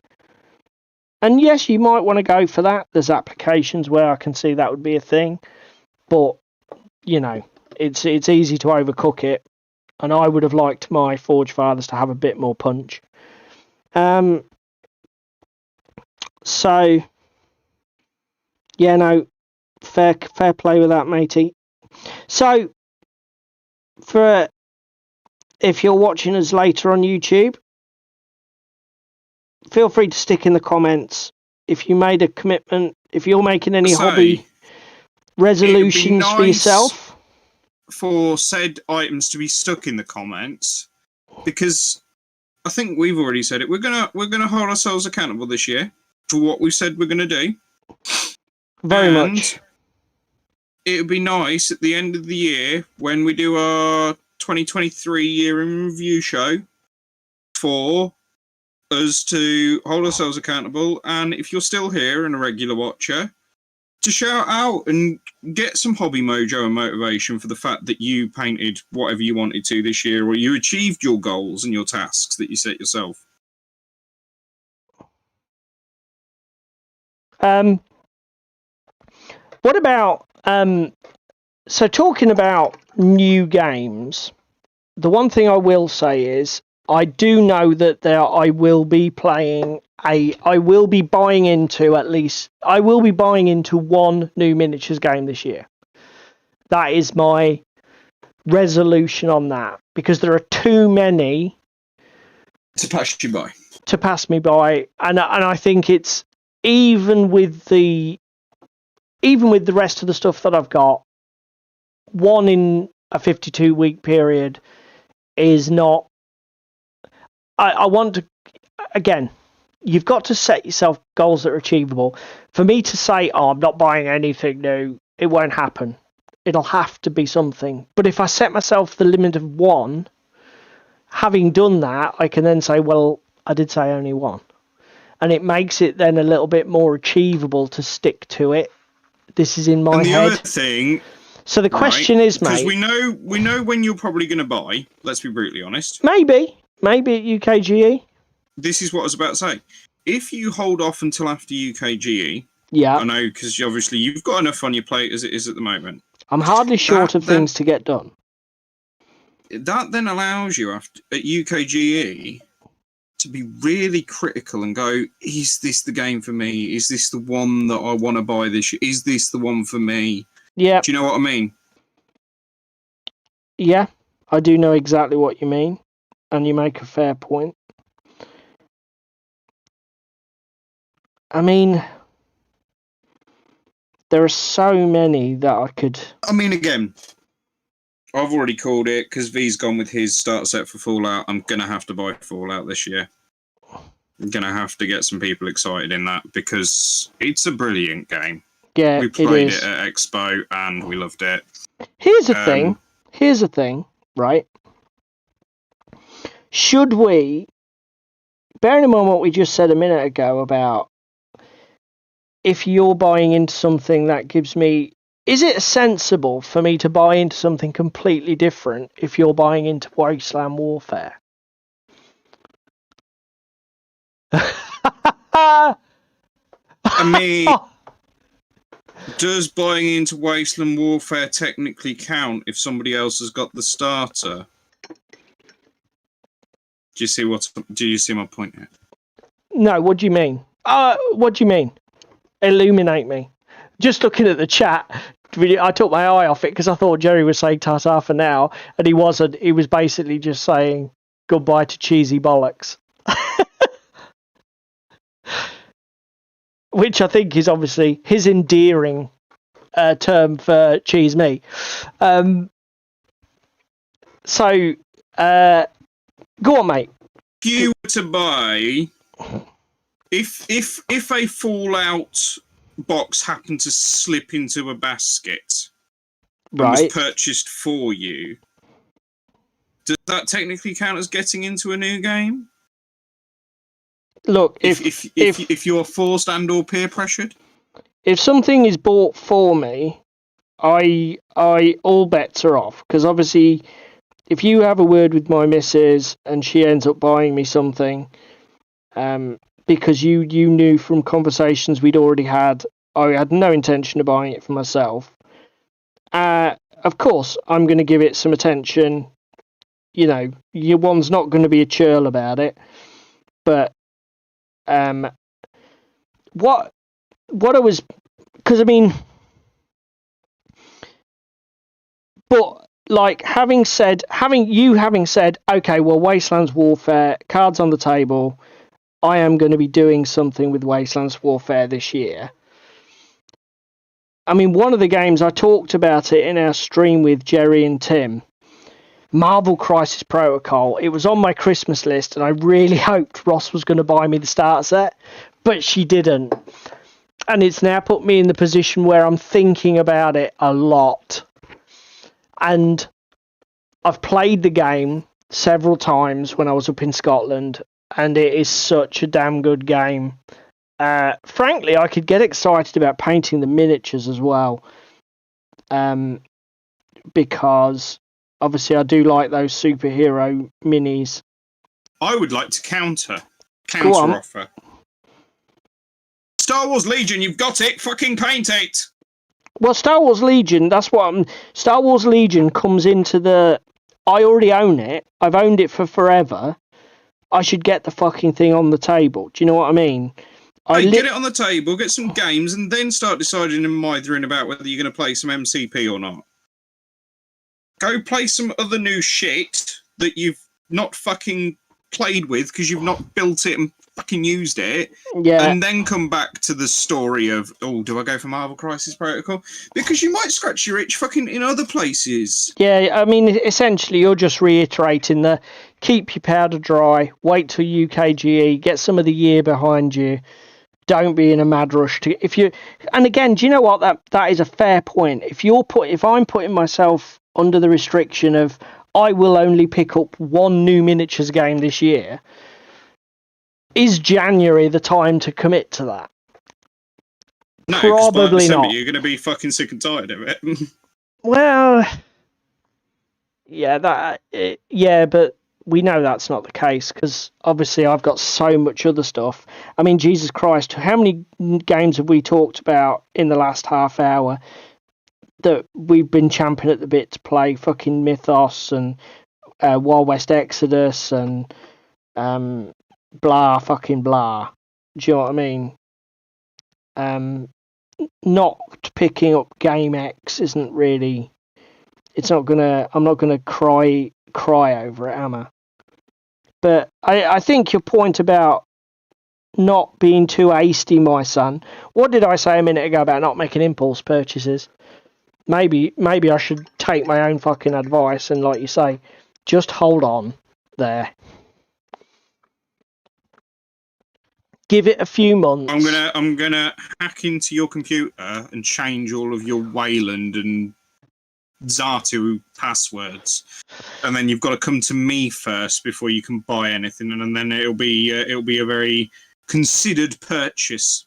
Here, Jerry's just made a point there. He said, "Why not wait for the Star Wars Protocol thing? Strike something, Strike Force, Strike Zone, Strike whatever." What are your opinions on that, Jerry? I mean, I'll be honest. For the same reason that I didn't really... Don't get me wrong, I'm a fan of the original Star Wars trilogy that came out when I was... But I take grasshopper. But I'm not super engaged with the wider Star Wars universe. I've tried the role-playing game a couple of times, and I'm a bit like, meh. Shatterpoint, that's it. Yeah, he's got it. He knows what he's talking about, which is more than we do. What are your feelings on it? That's I mean, why he's an OTT host, and not some dickhead playing at streaming on a Thursday. Yeah, that's right. He's a professional, not a couple of fucking idiots on the internet.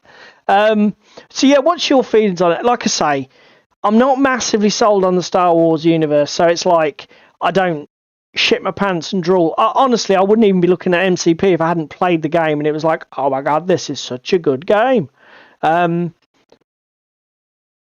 Yeah, it was only Patrick bullying you into playing. Frankly, it was.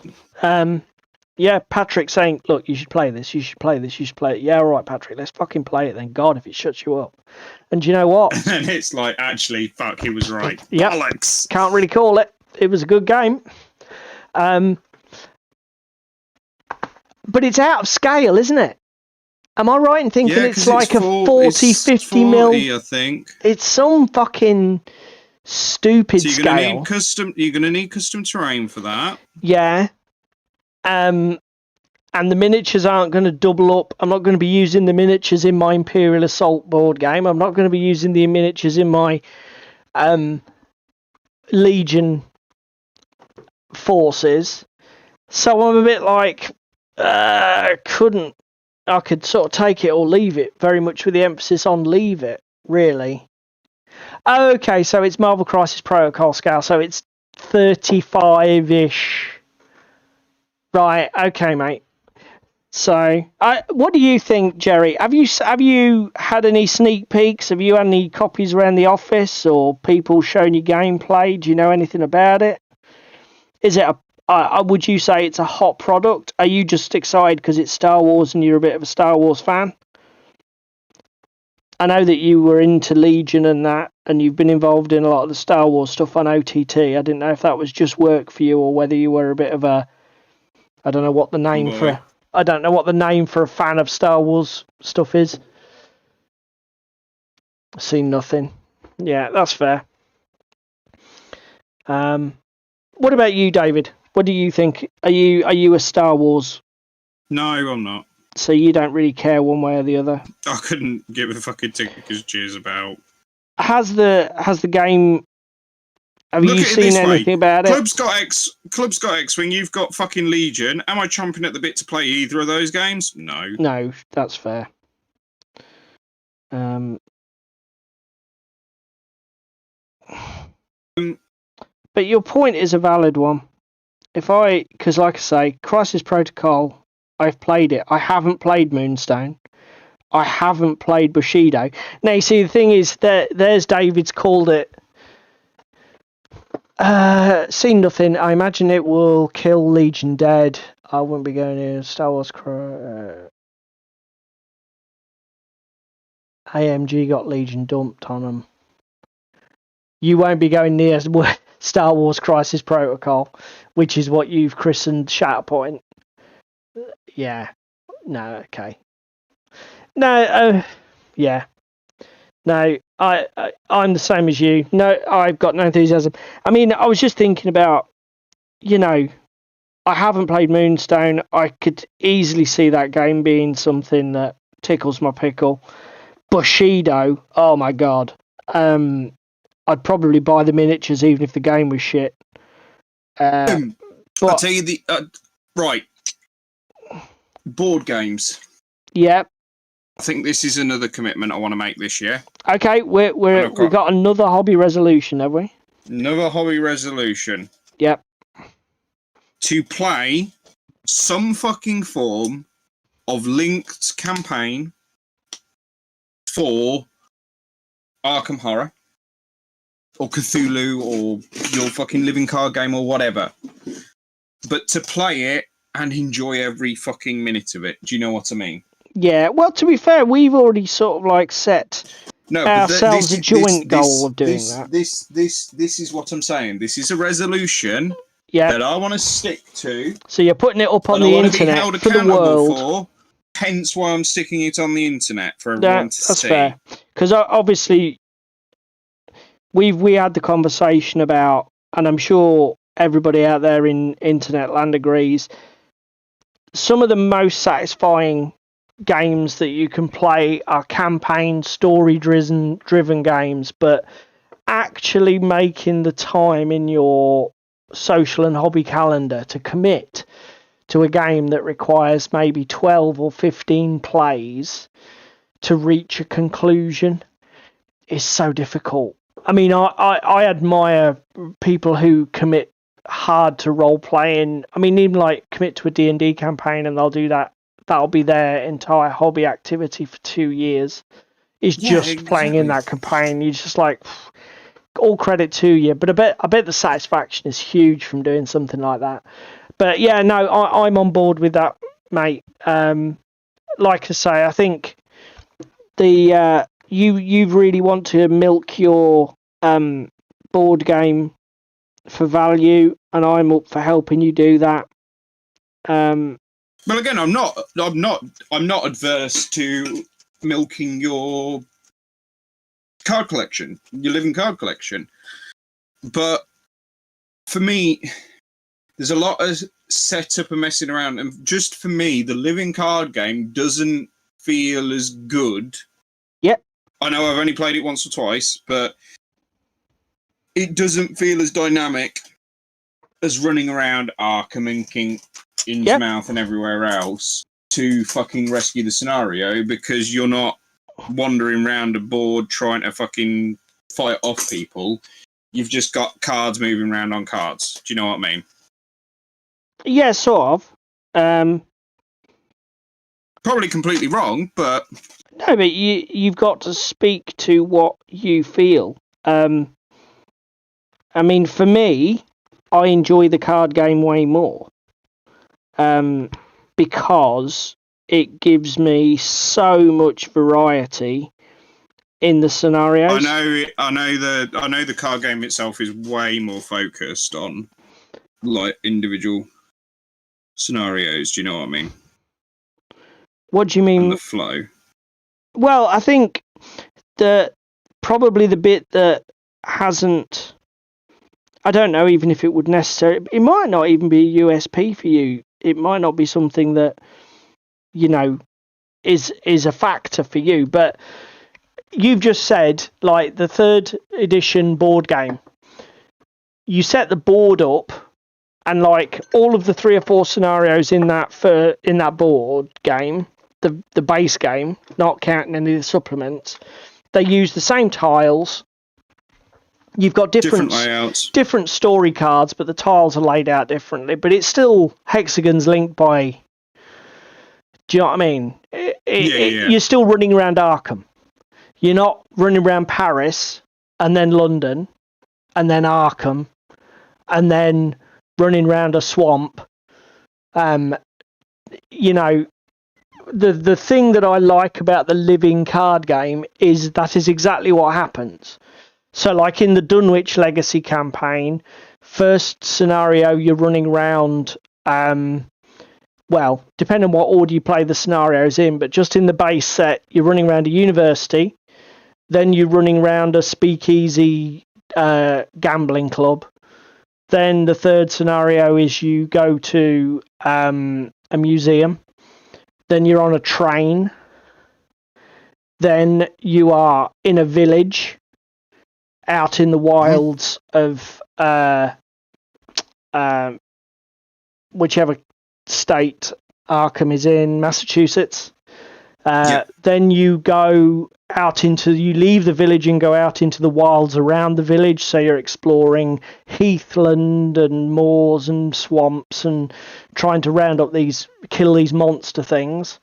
And then there's a scenario where you literally you're climbing a hill trying to get to like a temple gate at the top. The hill. So for me, it's level really of dynamic and everywhere. I think for me, because again, I do have an imagination. It is probably something that will speak to me over time.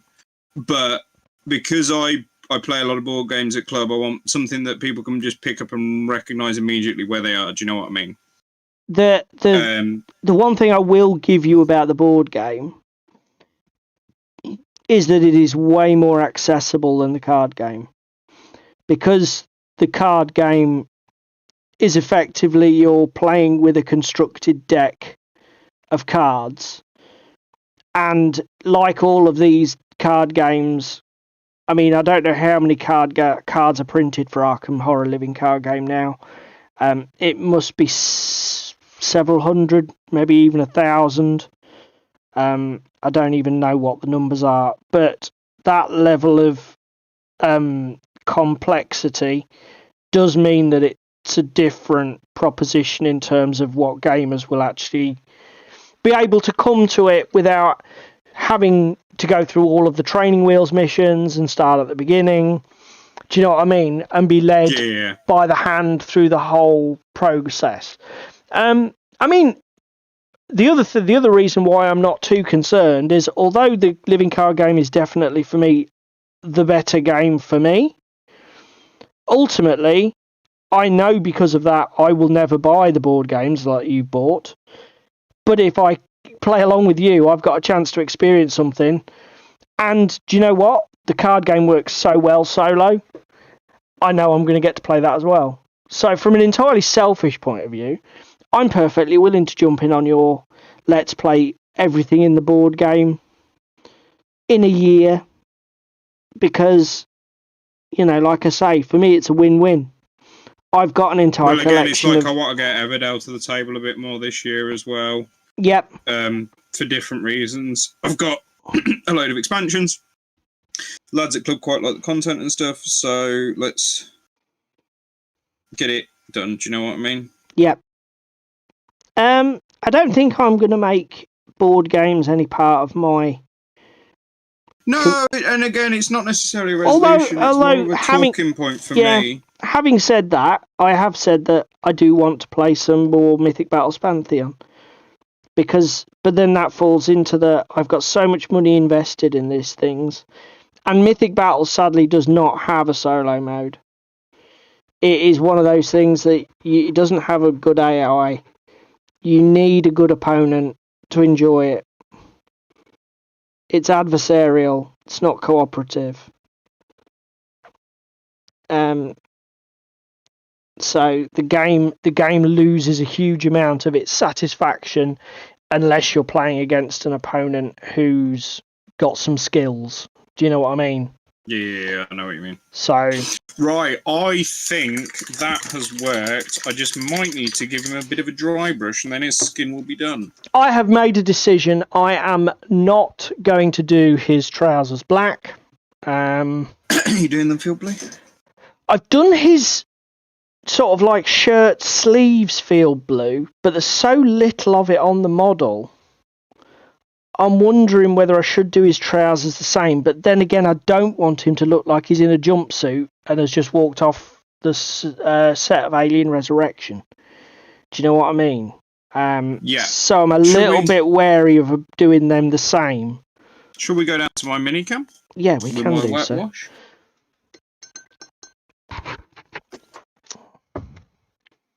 And there he is. Hang on.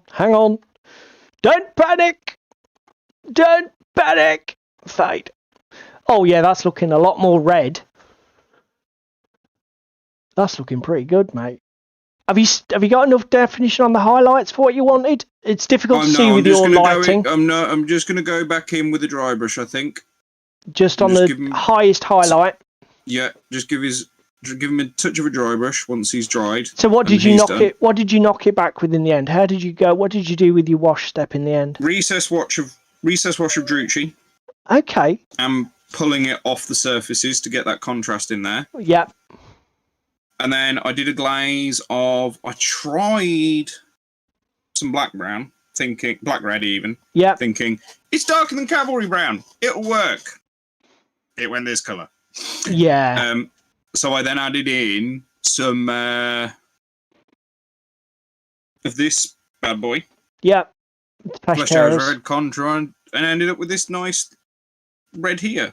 Yeah. Just smudged everywhere. So that's Flesh Terror's red mixed with the red and then thinned. Yeah, and I didn't find my matte medium, so I used some of this. Okay, well, fine. It's one and the same. And some thinner. But it's knocked out the sort of chalkiness from the brown rose, and I'm going to go in and just add a little bit of that back in with a dry brush, but I'm literally going to be tickling my ogre. Yeah, and make sure you don't do that over dry, otherwise it will give you that dustiness again. Yeah. So that's that. And then I've got paint on. It's still slightly wet. Contrast. Wildwood. Oh, that's that wildwood. You see, it goes on dark, but the contrast works quite well, and it does dry. It dries significantly lighter, is what everybody says. Yeah. It does lose a lot of intensity as it dries. Well, the other thing I've done as well, and you might notice it here on this one, I've gone a bit thinner on some of them, so that I've got different shades. Oh, okay. So not deliberately not done an even coat. Yes, I've gone heavier. Okay, he's the now last you've got one. them next to each other. Yeah, you can really see that actually. And you didn't thin the wildwood, you just put it on a bit less. Yeah, balls out. basically, this was 2 brush dips in contrast and spread over the entire mini. This was 2 just for his bottom half kind of thing. Yeah, okay. Are you still getting the contrast effect though for using less Yes, paint, I am. or you still getting some shading where it needs to be? Yes. That's fair.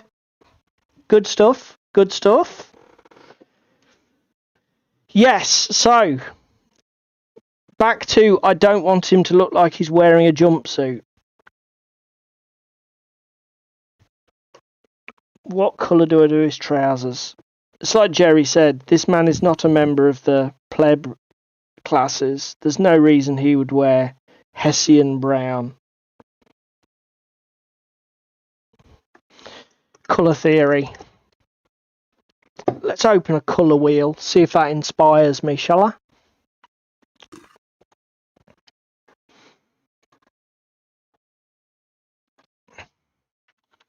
Is my camera off bar or is it still live? Oh, that's a good point. We're off.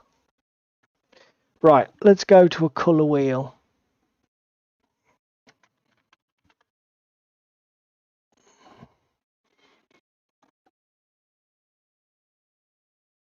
It's really bad. I want to give this ogre some war paint on his face. No, because Like kisses lightning across his face. look, can I just... Right, I'm going to say this now. Can I just give you an idea, perhaps, right?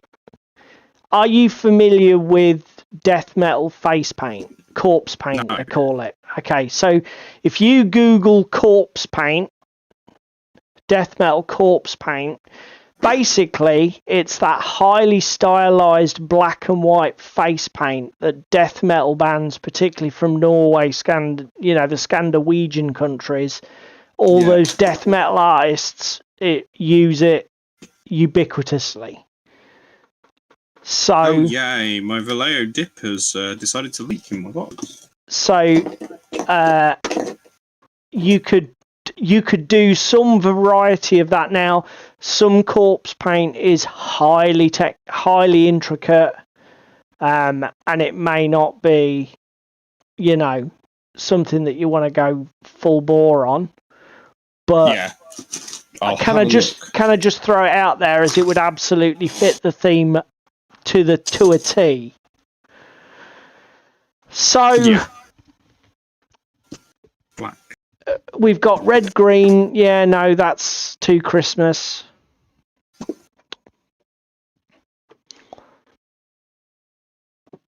What about orange brown?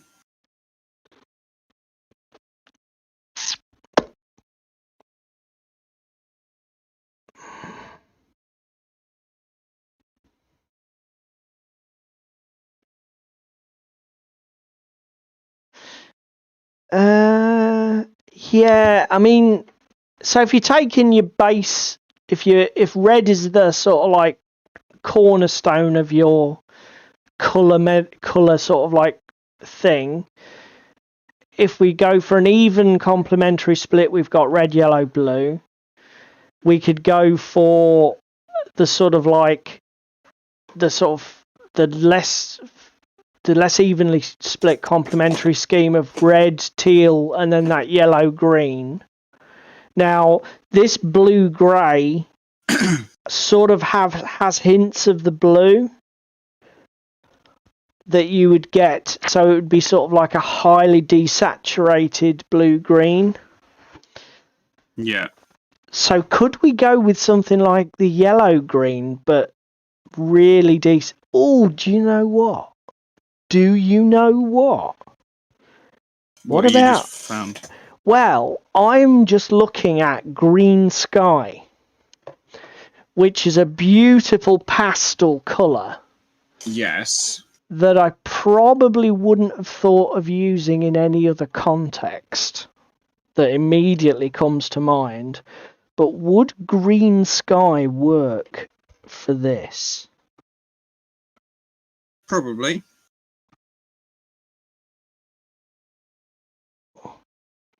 Or is that too weird? Green sky is a very weird colour. I think it's more a highlight colour than a... Yeah, but we can always... Yeah, that is true. It's going to be... Then again, if we're using it as a base note and going to, you know, almost white for highlights...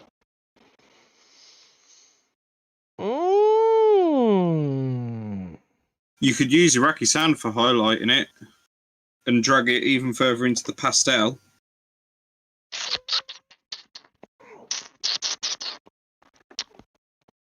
You could, couldn't you?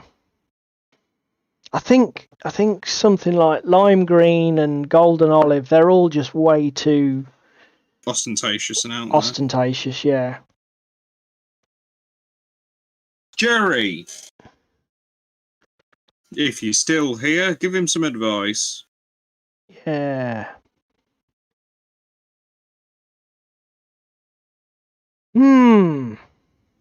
Or not that.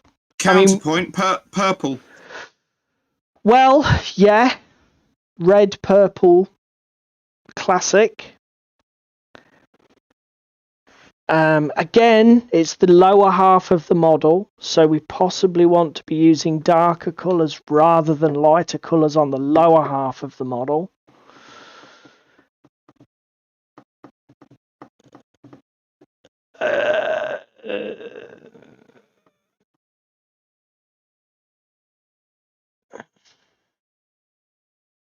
Magenta is possibly too close to the red.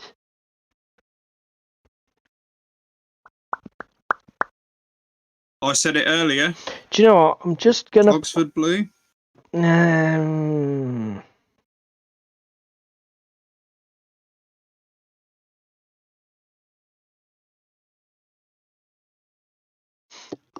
you know what? I'm just gonna put this on the palette.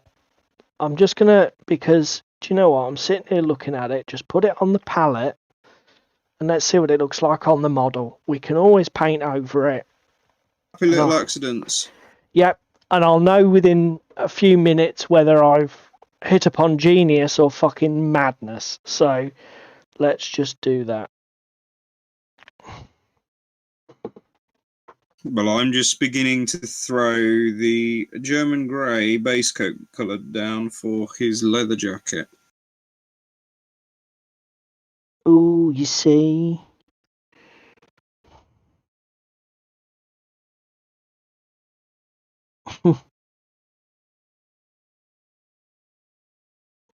And you reckon like blue denim trousers, yeah?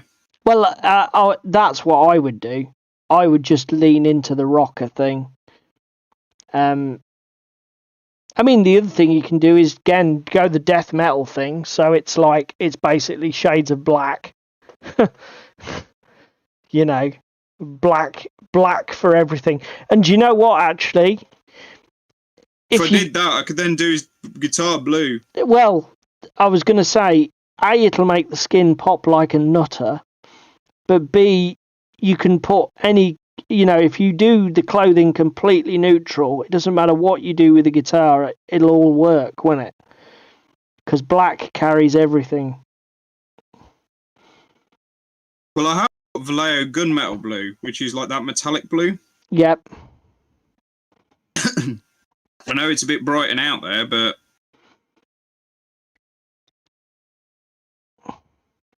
What, for the guitar? Yeah. Mate, it's a guitar. I mean, bright and out there is what guitars generally are, aren't they?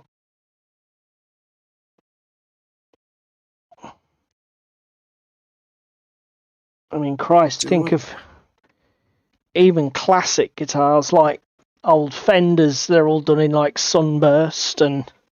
Candy. Yeah, I mean, and modern guitars, Christ, well, you get every finish you can think of has been done twice over. That is looking pretty good on his top half. I just need to decide on his trousers.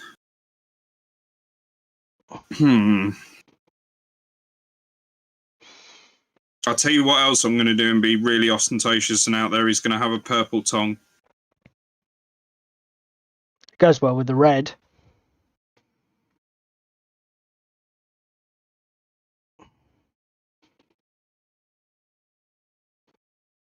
Real thick leather belt and studded shoulder pads.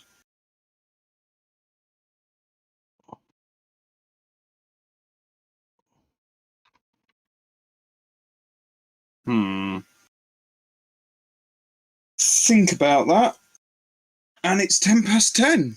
So I suppose it's about time that we Good God, people, is it really? said goodbye to everyone. Well, I'm going to leave everybody hanging in suspense to let them know whether my little experiment with green sky was a success or a fucking disaster. Tune in next week to see pictures from the painting competition to see whether Paul repainted it or managed to do anything useful with it. I'll give it this. It's an off-the-wall sort of idea. Whether it was a successfully off-the-wall idea, not entirely sure. But thank you very much for everybody who was in the chat tonight. It was greatly appreciated. Thank you very much if you're joining us later on YouTube. We hope we entertained you for a couple of hours. As always, if you can only do one thing, please click the like button because it does help with the YouTube algorithm. The other thing is, just post in the comments if you were painting or hobbying along with something while we were entertaining you, because as we covered during this stream, David and I started doing this process very much to motivate ourselves to get hobby done, to sit down and get through our pile of potential. And if we're helping other people to do that, then that's what we're doing it for, and it's a win for everybody. So unless you got anything else to say, no, mate, I think the only thing is are good. Same time, same place next week. Very much so. And have a good week of hobby, everyone. Yes. Enjoy yourself in the hobby at large.